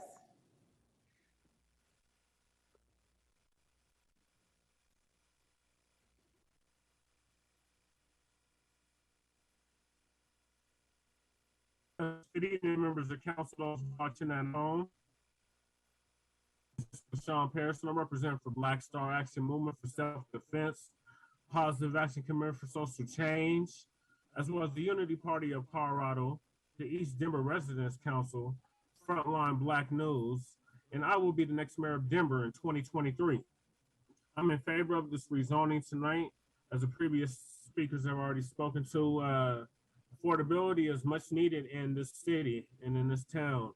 And this neighborhood has been rapidly gentrified. So to see that the city is going to be putting affordable housing in an area that is under rampant gentrification is a good idea. So I'm in full support. I supported ADUs when I ran for city council at large in 2019.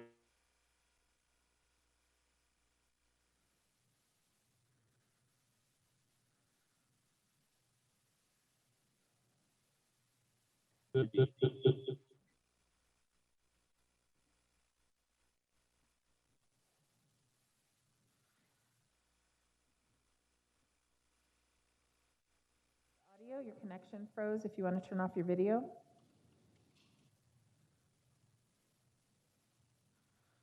I'm done. That concludes. Questions from members of council on Council Bill 22-0477?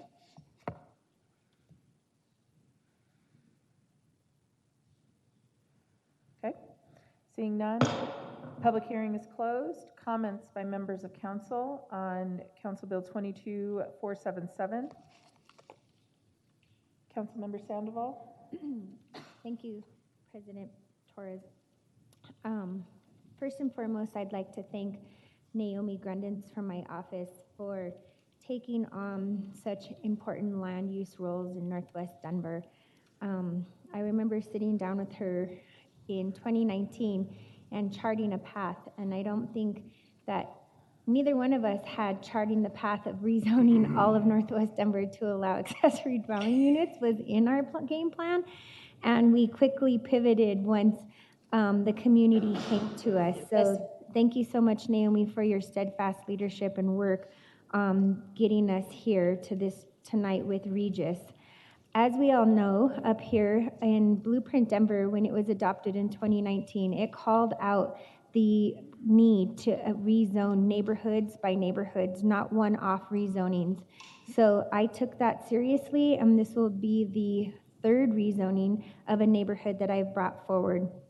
I understand that there are some concerns about how accessory dwelling units are added to neighborhoods.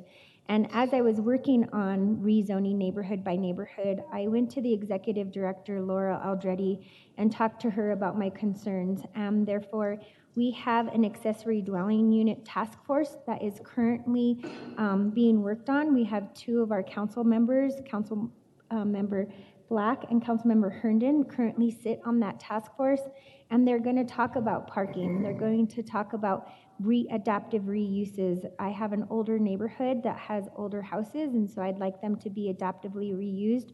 So thank you to CPD for pivoting as we are rezoning all of these neighborhoods. I believe this meets all of the criteria, so I would ask all my council support up here, and thank you to District 1 for your belief in my leadership on such important land use issues. Thank you, Madam President. Thank you. Madam Secretary, roll call on Council Bill 22-0477. Sandoval? Aye. Sawyer? Aye. Black? Aye. Cedabacca? Aye. Clark? Aye. Flynn? Aye. Gilmore? Herndon? Aye. Hines? Aye. Cashman? Kinich? Aye. Ortega? Madam President. Aye.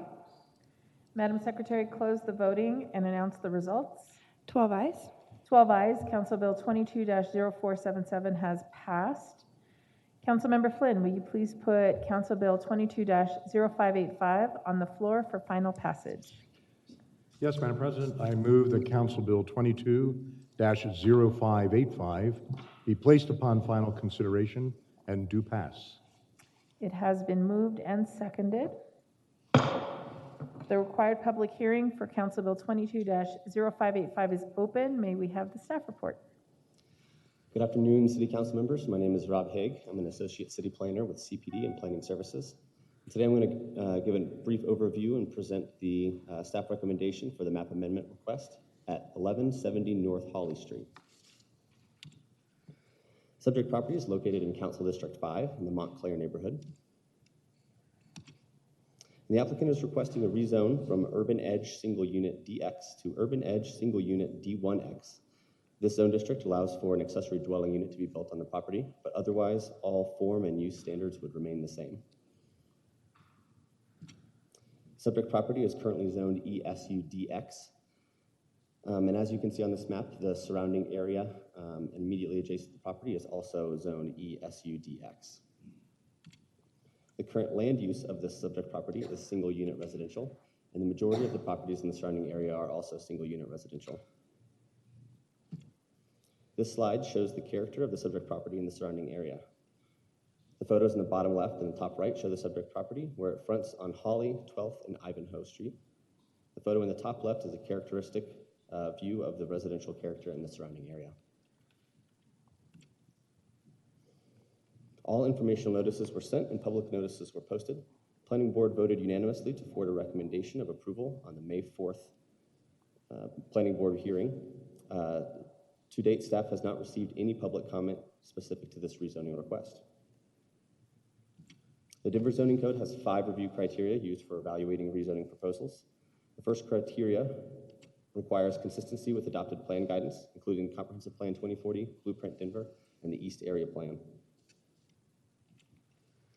This map amendment will promote equity by creating a greater mix of housing options in this neighborhood, which is predominantly single-unit residential. And it will lead to an environmentally resilient Denver by promoting infill development where infrastructure and services are already in place. The subject property is within the urban edge future neighborhood context as identified by Blueprint Denver, which is predominantly residential and typically low-scale single and 2-unit uses with some multi-unit residential embedded. Blueprint Denver also identifies this property as low residential future place type, which is predominantly single unit and 2-unit uses. And it says that the Blueprint Denver states that accessory dwelling units are appropriate where compatible. Future growth strategy in Blueprint Denver is all other areas of the city. These areas are anticipated to see 10% of new employment growth and 20% of housing growth by 2040. Blueprint Denver also has specific specific policy guidance, and the land use and built form housing policy number 4 focuses on diversifying housing choice through the expansion of accessory dwelling units throughout all residential areas. The East Area Plan that was adopted in 2020 also includes the subject property. And the plan includes 3 policies applicable to the subject property in the proposed rezoning request.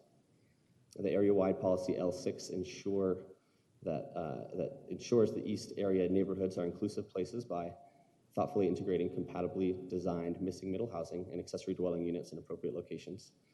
And then there are also 2 policies specific to the Montclair neighborhood that promote the integration of ADUs where compatible. Staff also finds that this rezoning request meets the next 2 criteria in the Denver Zoning Code, and that the rezoning will result in uniformity of district regulations and will further the public health, safety, and welfare, primarily through its implementation of adopted plans, but also by providing additional housing units that are compatibly integrated into the surrounding neighborhood.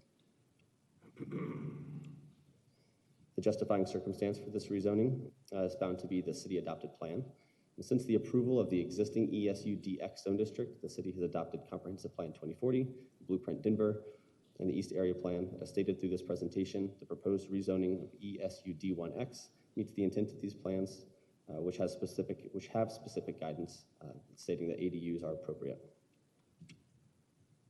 Lastly, the proposed rezoning is consistent with the urban edge neighborhood context, residential districts, and ESU-D1X zone district purpose and intent statements. And finding that all of these 5 criteria are met, staff recommends approval of this rezoning request. Happy to answer any questions. Thank you. Thank you. We have 4 individuals signed up to speak this evening. Our first is in chambers, Bruce O'Donnell.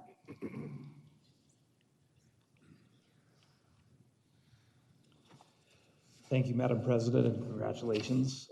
Members of council, I'll be very quick. I'm here and available to answer any questions on this rezoning request at 1170 North Hawley.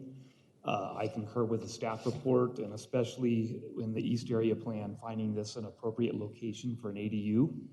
And I ask that council vote to rezone 1170 North Hawley from ESU-DX to ESU-D1X, and I'm available to answer questions should you have any. Thank you. Thank you. Can you say your name? I'm sorry, Bruce O'Donnell, 386 North Emerson Street, Denver. Great. Thank you, Bruce. Our next speaker is online, Michael Cernko. Yes, ma'am. Thank you so much. Go ahead, Michael. Can you hear me? Yes, we can hear you. Oh, thank you again. I apologize for that. We were looking for an ADU primarily to allow for our family to grow in place and also assist in allowing multi-generational living. My mother and father both live in town, and part of this was our goal to have them be able to age in place with us and help raise our kids and see their grandkids a little bit more. Outside of that, our main goal was to also allow us some affordability with the home and opening it up to allow more of our family members to come in. I request that the City Council vote to approve CB 22-0585, the rezoning of 1170 North Holly Street from ESUDX to ESUDX1, and I'm available to answer any questions. Thank you very much, ladies and gentlemen. Thank you. Our next speaker is Jeff Baker, joining us online.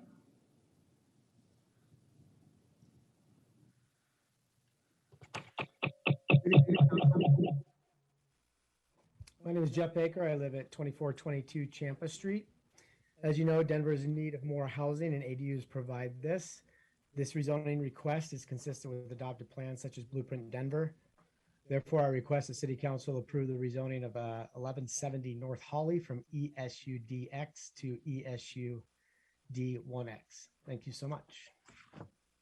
Thank you. And our final speaker is online, Jesse Paris.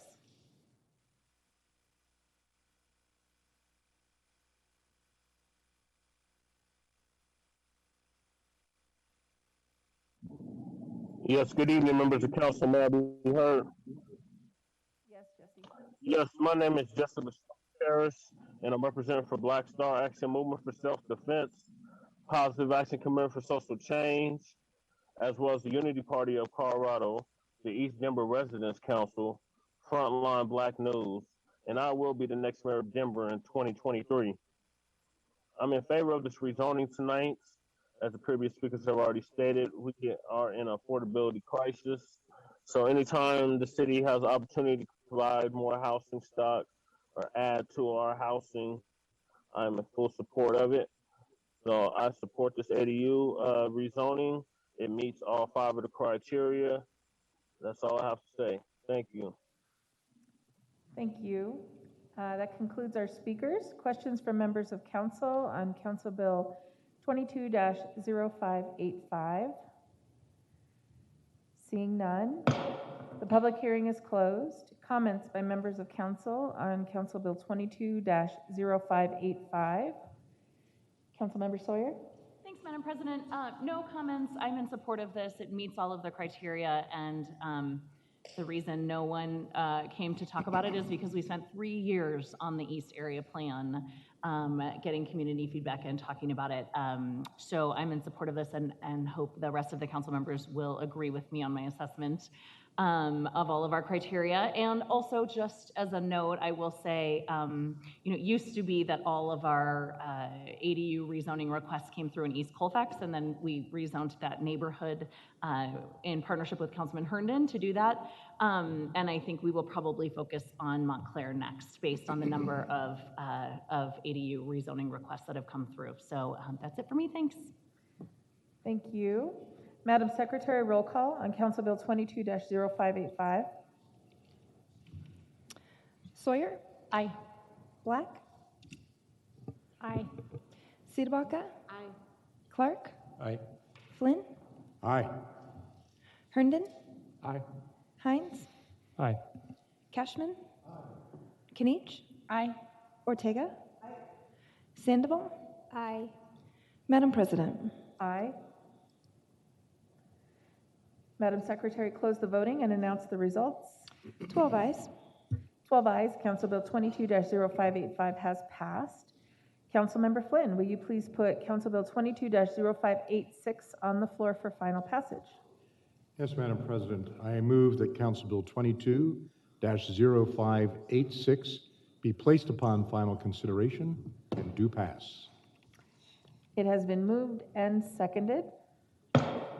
The required public hearing for Council Bill 22-0586 is open. May we have the staff report? Yes, thank you. Brad Johnson, Principal City Planner with Community Planning and Development. Bringing you today a rezoning request for 225 East Bayard Avenue from UTUB2 U03 to GMU3 U03. This is in Council District 7 in the Spear neighborhood. And again, the request is for general urban neighborhood context, multi-unit with a 3-story maximum height or 40 feet. This would allow multiple dwelling units on the lot, more than 2, as would be allowed under the baseline zoning. Building forms allowed would be urban house, duplex, garden court, townhouse, and apartment forms. And the applicant does wish to retain the U03 overlay, which is use overlay, which is a historic structures use overlay.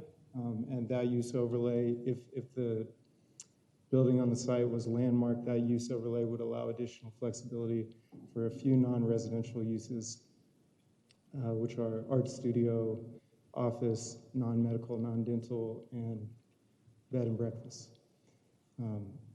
However, this building is not landmarked, so for now anyway, this use overlay would not apply. If it were to be landmarked in the future, it could come into play. And this proposal is intended to facilitate reuse of the structure from a religious institutional use to be adaptively reused for residential units. So just zooming in on this site a little bit more, it's right here at the corner of Bayard and Grant. The lot itself is 95 feet wide, more or less, along Grant Street, that frontage. And the lot area is just over a 1/4 acre at 12,000 square feet. Here you can see the existing zoning on the site, that UTUB2 and some of the other areas around it on that block as well. And then the surrounding zoning, you see a lot more of that GMU3, which is what's requested here. Here are the existing land uses, both on the site and in the vicinity. So you see a wide variety of different uses. The majority of them are single unit and 2-unit residential, but if you look along that Bayard Avenue corridor, you see quite a variety there. Here are some photos. First at the bottom middle of this page are the site itself. So there you see the former Baha'i Faith Center building that's on the site now that would be is intended to be adaptively reused. And then to the left and right, you see some of the immediately surrounding buildings of the subject site. I want to mention that the applicant has, and this is in your staff report, applicant has entered into a 10-year non-demolition agreement for the building to maintain it in place at least over the next 10 years, and that's with Historic Denver. This rezoning followed all the procedural requirements in the zoning code in terms of noticing the rezoning and posting on the site and so on, bringing us to the public hearing tonight. In terms of outreach, we received 4 letters of support from members of the public, generally supportive of reuse with residential on this site, but also excited about the opportunity for this building to be maintained in place. We did receive 1 letter voicing concerns about parking impacts in terms of demand that this might generate relative to when compared to the existing use. And we saw a couple of comments like that at the planning board as well. We haven't received any official R&O comments on this one. So moving to the criteria, starting with consistency with adopted plans. We did find that this rezoning would meet numerous goals, objectives, and strategies in Comp Plan 2040, just a couple of which are flagged here and others identified in the staff report. In terms of Blueprint Denver, the future neighborhood context is urban, so that calls for small multi-unit residential and mixed-use areas that are typically embedded in 1 and 2-unit residential areas and buildings that are of a lower scale and closer to the street. You will notice on this map that this site is, the context that's called for is urban, and the zone district that's being requested is general urban. You see it's right on the edge there of a general urban designation. So given that and what's being proposed here, Blueprint Denver anticipates as a citywide plan that we're not going to map those boundaries perfect. And this is a case where Blueprint Denver provides guidance that some flexibility could be shown in a case like this where you have a property that's right on the edge of one of those boundaries, especially if it meets goals of Blueprint Denver. And so more on that in a couple of slides here. Future place type is low residential, so that's predominantly single unit and 2-unit uses on smaller lots, although you see this language kind of at the bottom of this paragraph says that vacant institutional uses on corner or select sites may be appropriate locations to introduce additional residential density. So this would qualify as that type of vacant institutional use. Future street type is local undesignated, which Blueprint Denver says that for that type of street type, there could be a variety of different land uses and urban forms adjacent to that type of a street. And so given that flexibility, we did find that this rezoning would be consistent with future street type. Growth area strategy is all other areas of the city, which calls for 10% of new jobs and 20% of new housing on the properties that are designated as all other areas of the city through 2040. Given that this rezoning would allow additional residential units on the site, it would allow for some moderate increase in housing on the site, and therefore we did find it to be consistent with growth area strategy. So I talked about how the future context didn't perfectly align, but that Blueprint does allow flexibility in that regard, especially if the rezoning would meet other goals of the city and that are in Blueprint Denver. And so these are a few pieces of policy language from Blueprint Denver that call for facilitating compatible redevelopment of institutional sites like this, calls for additional land use flexibility in that cases, and in those types of cases, and actually calls out redevelopment. This would be a reuse of the site, but goes even stronger than that and calls out a redevelopment of the site as being potentially appropriate. We have one area plan, which is the West Washington Park neighborhood plan. This is a pretty old one, I think from 91. A lot of the focus of that plan is on maintaining the residential character of the neighborhood, which this rezoning would. There is some language that we thought was particularly relevant, which is this land use policy here, which calls for maintaining and improving historic and architecturally significant structures, which we thought this would fall into that category. So we did find this rezoning would be consistent with this adopted area plan. We also found that the rezoning would result in uniform district regulations and further public health, safety, and welfare of the community through implementation of our adopted plans and those policies I just shared with you. Justifying circumstances for this one, again, pointing to that language in Blueprint Denver about flexibility on institutional sites for redevelopment, or in this case, reuse, and supporting that type of flexibility to infuse additional units in a compatible way. We felt it did meet that justifying circumstance. And then finally, we did find that this rezoning would be consistent with neighborhood context, zone, district purpose, and intent. And so with all of that, we do recommend approval, finding all review criteria have been met. Thank you. Thank you. We have 4 individuals signed up to speak this evening. In person, Travis Macfus. And for the record, if you could give us your name and city of residence. Thank you. My name is Travis McAfoos, City of Denver resident. I'm the owner of this property and the applicant. And we're excited. I'm here with my development partner, Yanni Bellis. We're excited to present another opportunity for the City of Denver to adaptively reuse some of our historic properties, do them in a way that the neighborhoods are excited about and can maintain their character, and also enable future community members to participate and enjoy architecture and character in the neighborhoods that make Denver so unique. So thank you for your support, and want to appreciate planning's support as well. Thank you. Thank you. Our next speaker is online, Jesse Paris.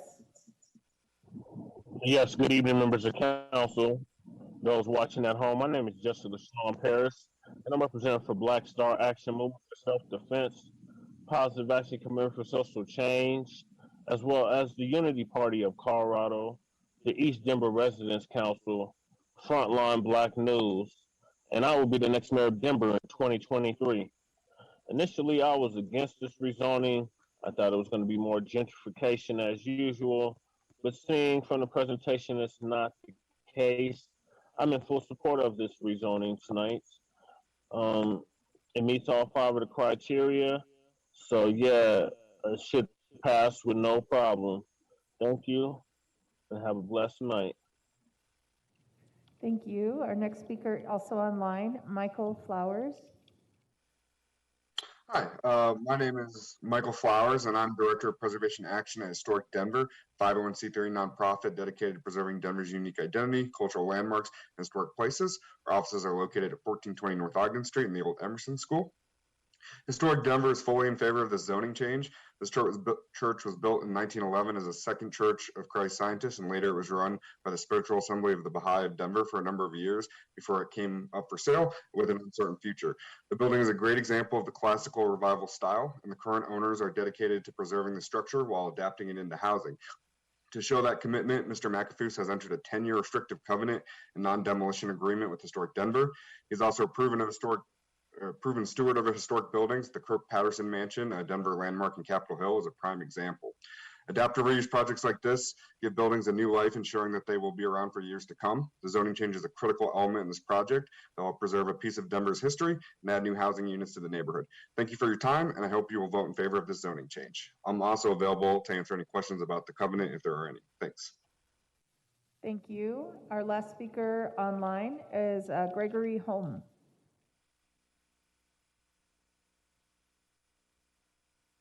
Thank you. I appreciate the opportunity to speak. My name is Greg Holm. I've lived in West Wash Park for 33 years. In order for neighborhoods to meet the housing needs of people at various levels of income at various stages of life, a variety of housing types and sizes is essential. This project will provide a moderate cost option for people who want to live in the West Wash Park neighborhood but can't afford the high cost of a single-family home. Across the alley and to the west are numerous parcels zoned GMU3, UO3, and there are numerous other similar apartment buildings along Bayard to the east in the Spear neighborhood. 225 East Bayard is 2 blocks from bus lines on Lincoln and Broadway, less than a mile from the Alameda Light Rail Station, allowing residents to use transit to commute to work and shopping. The project is an adaptive reuse of a former church building.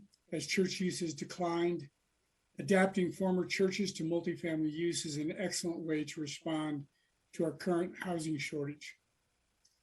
For Denver to thrive and continue to attract talented people to move here, Denver needs an explosion of housing construction of various types, size, and cost in every neighborhood throughout the city. It's the only way to respond to the housing crisis. I'm glad that staff supports this project, and it's great to hear positive comments from other speakers. I ask that City Council approve this project. Thank you. Thank you. That concludes our speakers. Questions from members of council on 22-0586. Councilmember Flynn. Thank you. Travis, could I ask you to come up? I'm sorry, I'm not recalling the name of the gentleman from Historic Denver, if he might be available also. Why a 10-year non-demolition agreement as opposed to a permanent conservation easement that would protect the building, since it's so very important to the neighborhood and to you and your prior efforts as well? Sure, thank you. And it's a good question. It was a question we received at a previous meeting and from the neighborhood as well. So I'm happy to address that. And also with Michael Flowers helping me from the Historic Denver standpoint. Our goal is, as a development team, is to preserve this property. We wanted to enter into agreement with Historic Denver that showed that commitment, and also enable us time to let the vision that this property will evolve into evolve and come to fruition. There's no magic recipe in this 10-year figure. The idea is that as that time goes by, there'll be significant investment into this property with a successful rezoning, if that is how we are successful today. It will be significant capital invested into the interior of this property. The exterior will be very minimally, if at all, worked on. And so the idea was to provide the time for the development team to put the whole picture together after we have the successful rezoning, but also show the forthcoming commitment to the city, to the neighborhood, to Historic Denver, that our intent is to maintain the integrity of this building for forever. Mm-hmm. Not just for 10 years. Not just for 10 years. Okay, Brad, would... Michael, do you have anything to add to that? Michael, have anything to add to that? Travis said. Sorry, I don't know what that was. I'll just second everything that Travis said. And 10 years is typically long enough in a development cycle, to allow for the project to be completed. And we just wanted there to be, protection control in place to ensure that, immediately after the zoning change, that there was protection in place. And especially during the timeline of the project. We've worked with Travis before, and we think it's going to be a great project. And so we thought 10 years would be long enough. There's potential in the future for, permanent protection, but I think for right now that the 10 years shows a great commitment on Travis's part, and we're happy to continue working with him if he wants to work with us. Michael, I looked through, I didn't read closely the entire 10-year agreement, but I only glanced through it. Does it give Historic Denver any leverage or any oversight of any exterior modifications or alterations? No, this is just a non-demolition agreement. So this is not, like our easements and other documents that we have. It's just so that the property cannot be demolished. Okay. Well, it says the owner promises no demolition or significant alterations, I believe. Is that?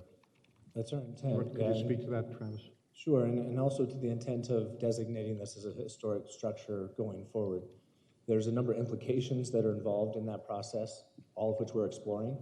As preservationists and as a successful track record throughout Denver of identifying properties that have the potential to work themselves into the next cycle of development. The idea is that the exterior of the church will be maintained. There will be there'll be some roof work because of complying with modern code and the like. But the architectural detail is exquisite on this building, and we plan to really use that as the base for the whole development. We're even going to be preserving the majority of the second floor of this building, incorporating those into the interior of the units, much as we have in this beautiful building. And so the exterior of this building will be as minimally impacted as possible to enable its next purpose as a residence. Thank you. Brad, does the use overlay 3, the historic use overlay, does that have any power or any leverage in it to require any city review of any alterations, or is it simply a use overlay that allows non-residential uses in historic buildings? It is the latter. However, for it to even apply, the structure would have to be designated. And so all of the things that kick in with the structure being landmarked, including review under our LPC process and so on, would be there if that UO3 was applying, right? All right, thank you. Thank you, Madam President. That's all I have. Thank you. Seeing no other questions, the public hearing is closed. Comments by members of council on Council Bill 22-0586. Councilmember Clark. Thank you, Council President. This is a really, really special building in the neighborhood, and I'm just thrilled that this group came together. I remember the first time we sat down, just so much excitement and passion to preserve it, right? And that is often not where, especially in this neighborhood where we've had a ton of contentious ones where, there's a hostile attempt to preserve something that somebody else wants to just tear down. And this was the opposite. This was, this ownership group coming and saying, hey, we want to preserve this. We want to find a way to work the zoning, because with the zoning how it is, it makes it really hard to preserve, but we want to change the zoning to be able to preserve this structure and then to bring residential in line with the community. And I just want to say thank you for all the time you spent with a very smart and very engaged community that does this a lot of times. And I know, put you through the ringer as you guys were working through this, but to continue at it, to work with them, and to share that excitement for preservation with some folks who really, really care about preservation. This would just be a heartbreaker to lose a structure like this, and to hear the plans of how to give it a whole new life for decades and decades to come is really exciting. So I just want to say thank you. I think that it's special that we still have owners and people willing to come forward and spend time and money investing what is not an easy project. This isn't just, hey, buy something, tear it down, and build another 3 to 5 stories that looks just like everything else. This is unique. It is special. It's going to be a really just one of a kind of place to live. And so I appreciate all the hard work working with the neighborhood, working on what is a zone district that fits, that really meets these criteria, but also meets this goal of preservation and reuse, and to bring it all together here. So I think, as illustrated by staff through your hard work, this clearly meets all the criteria. I'm happy to support it today. I want to say thank you for bringing this forward, and I would encourage my colleagues to support this tonight as well. Thank you. Thank you. Council Pro Tem Sandoval. Thank you, Madam President. Just want to say I also recognize how hard it is to take historic structures. I have several in my council district, and I've used the same very process. And it creates a win-win. It allows you to adaptively reuse the building and update windows and update other things that might be challenging if it was deemed historic currently right now, but allows you to build density where we need it and also bring a different type of housing stock that is lacking in Denver. So just want to say that I absolutely support this type of use and this type of creativity. I know it's not easy, and I look forward to one day maybe voting on the designation of it, because it has tax credits. That's happened also in my council district. Once you've gone through this process, then coming back with a designation so that you as the owner can benefit from those historic tax credits. So thank you for being creative and helping solve some of the solutions of historic preservation and housing at the same time. Thank you, Madam President. Thank you. Councilmember Hines. Thank you, Council President. Councilmember Sandoval kind of said much of what I wanted to say, in that we need more people like you who are willing to take properties that are distinctive and preserve them and work within the structure to make it something that works today, but celebrates where Denver has come from. You had mentioned the Patterson, so I reached out. Patterson is in my district in Denver's Perfect 10, and I don't know if the council recalls, but we actually went through a rezoning of the Patterson not too long ago. So while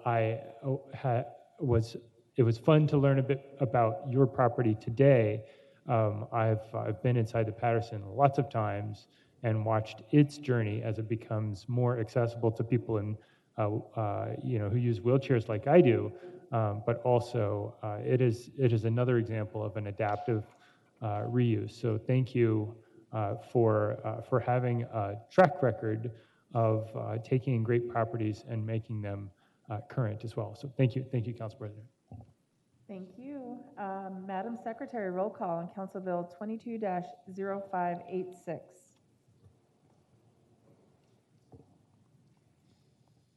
Clark? Aye. Flynn? Aye. Herndon? Aye. Hines? Aye. Cashman? Kinich? Ortega? Aye. Sandoval? Aye. Sawyer? Aye.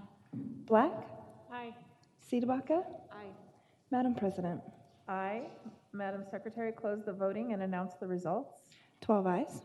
12 ayes. Council Bill 22-0586 has passed. A recess announcement. I'd like to use a little bit of privilege here real quick and say a few words about one of our City Council family members who's going to be moving on to another adventure, Zach Rothmeyer, whose last day will be this Friday, July 22nd. And I want to just say thank him for 8 years working in Denver City Council. We thank him for his guidance, for providing expertise to all members of council, to residents, city staff, and partners. And we wish you well in your next adventure. I would open it up for anyone else who wanted to comment. There he is. Thank you, Zach, for being here. And thank you in person for 8 incredible years. Councilwoman Black? Thank you, Madam President. Zach, I am personally going to miss you a lot. You have been a very, very good friend to me my 7 years here on council, and you've helped me figure out a lot of things I didn't know. I didn't know very much when I started 7 years ago, and you really helped me a lot, and you continue to help me, and I really appreciate it.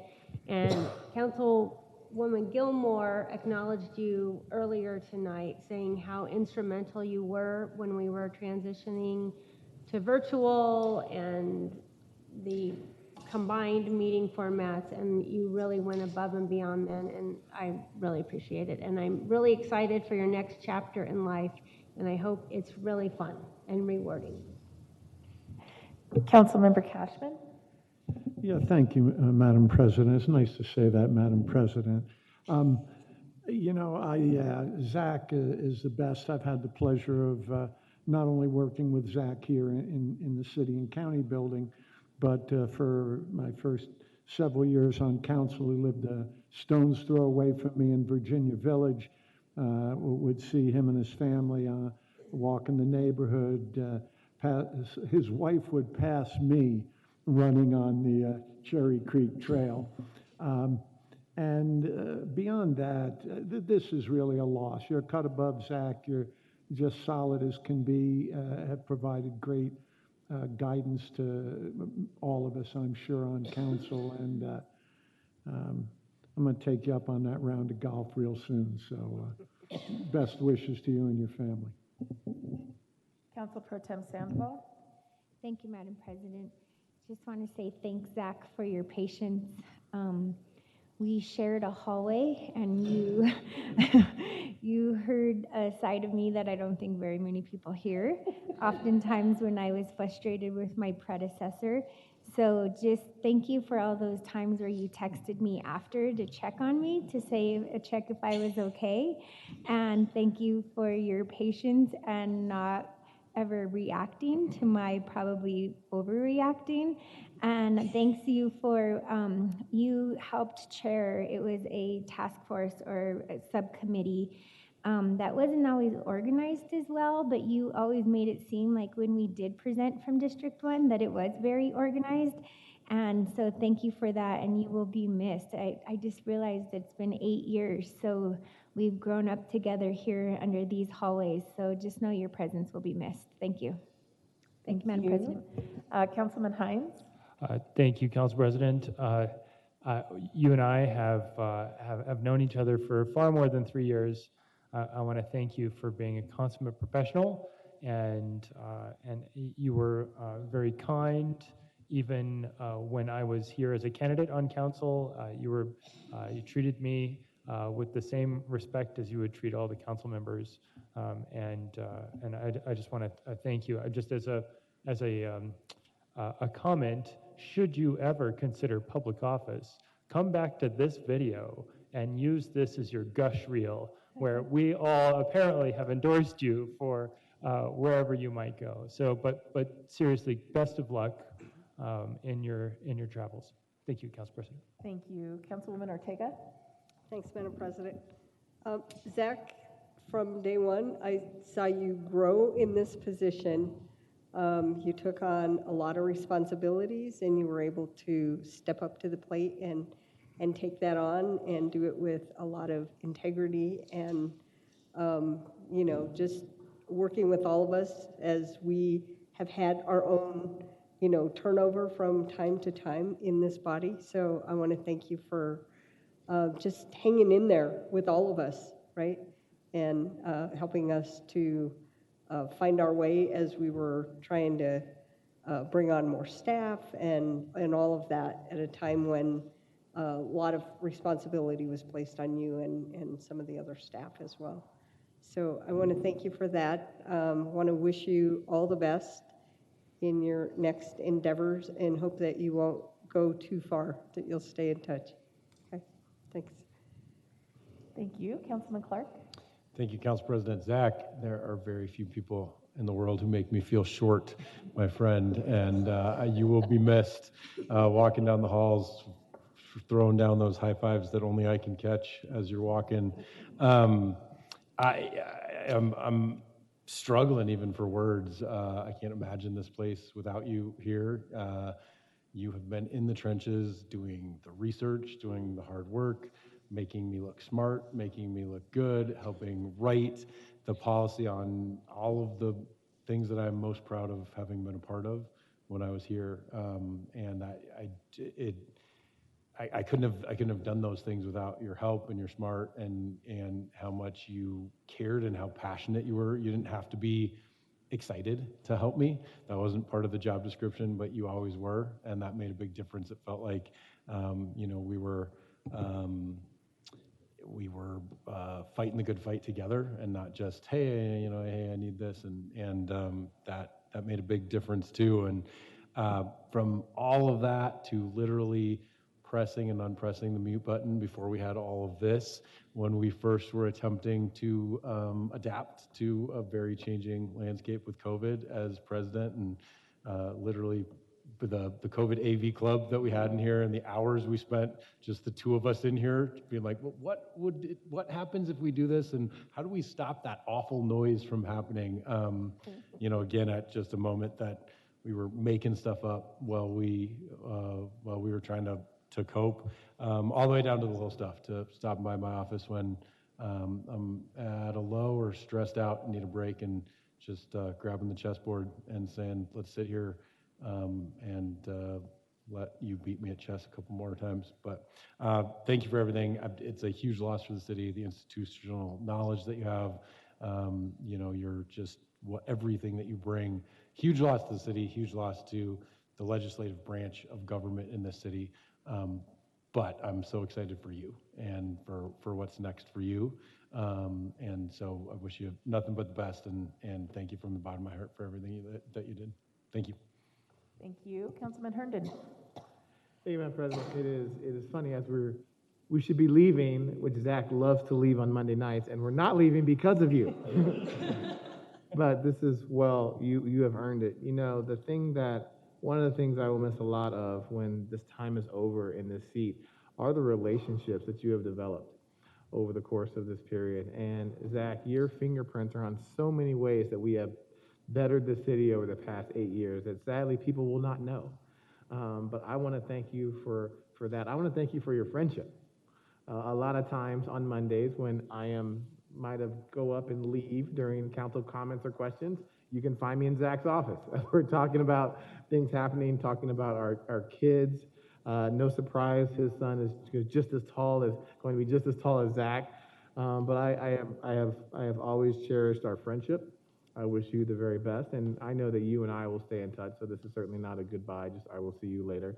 And that is a challenge when you hire great people. Other organizations are always looking to poach them. But he has done so much for our city, for this body, and I thank you. Job well done. Thank you. Councilwoman Sawyer. Thanks, Madam President.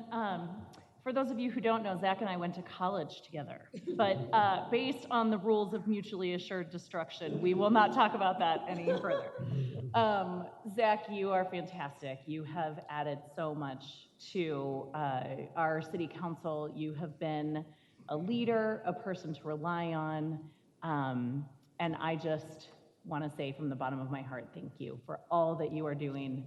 I am sad. This is a loss for the city, but it is a really exciting opportunity for you, so congratulations. Thank you. Councilwoman Sedebaca.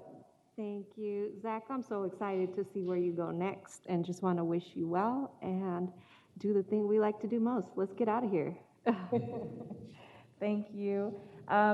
Announcement on Monday, August 15th, City Council. Oh, sorry, I missed that. Councilwoman Kniech. No worries. Thank you, Council President. I just wanted to thank Zach and mention one particular project he had an impact on. He did a lot of research for the property tax rebate that Councilwoman Gilmore and I worked with the agencies to expand to families with kids for the first time and seniors. It was a big project. We probably did 7 versions of the memo. He was very patient and diligent with us, and really, that's a policy that is an example of something that will live on. And so good luck to you. Thanks. Thank you. And Councilmember Flynn. Thank you, Madam President. Zach, I want to add my thanks for all the work that we've been able to do together since we met even before I was on this body. And I have to say, after Councilwoman Ortega said she's seen you grow, I think you better leave now, because if you grow anymore, you won't be able to fit under that doorway. So very good luck in your next position. I know you'll do great there, and please stay in touch with us. Thank you. Thank you, and thank you, Zach. On Monday, August 15th, council will hold a required public hearing on Council Bill 22-0699, changing the zoning classification of 1001 and 1003 South Pearl Street in Washington Park West neighborhood. Any protests against Council Bill 22-699 must be filed with the council office no later than noon on Monday, August 8th. There being no further business before this body, this meeting is adjourned.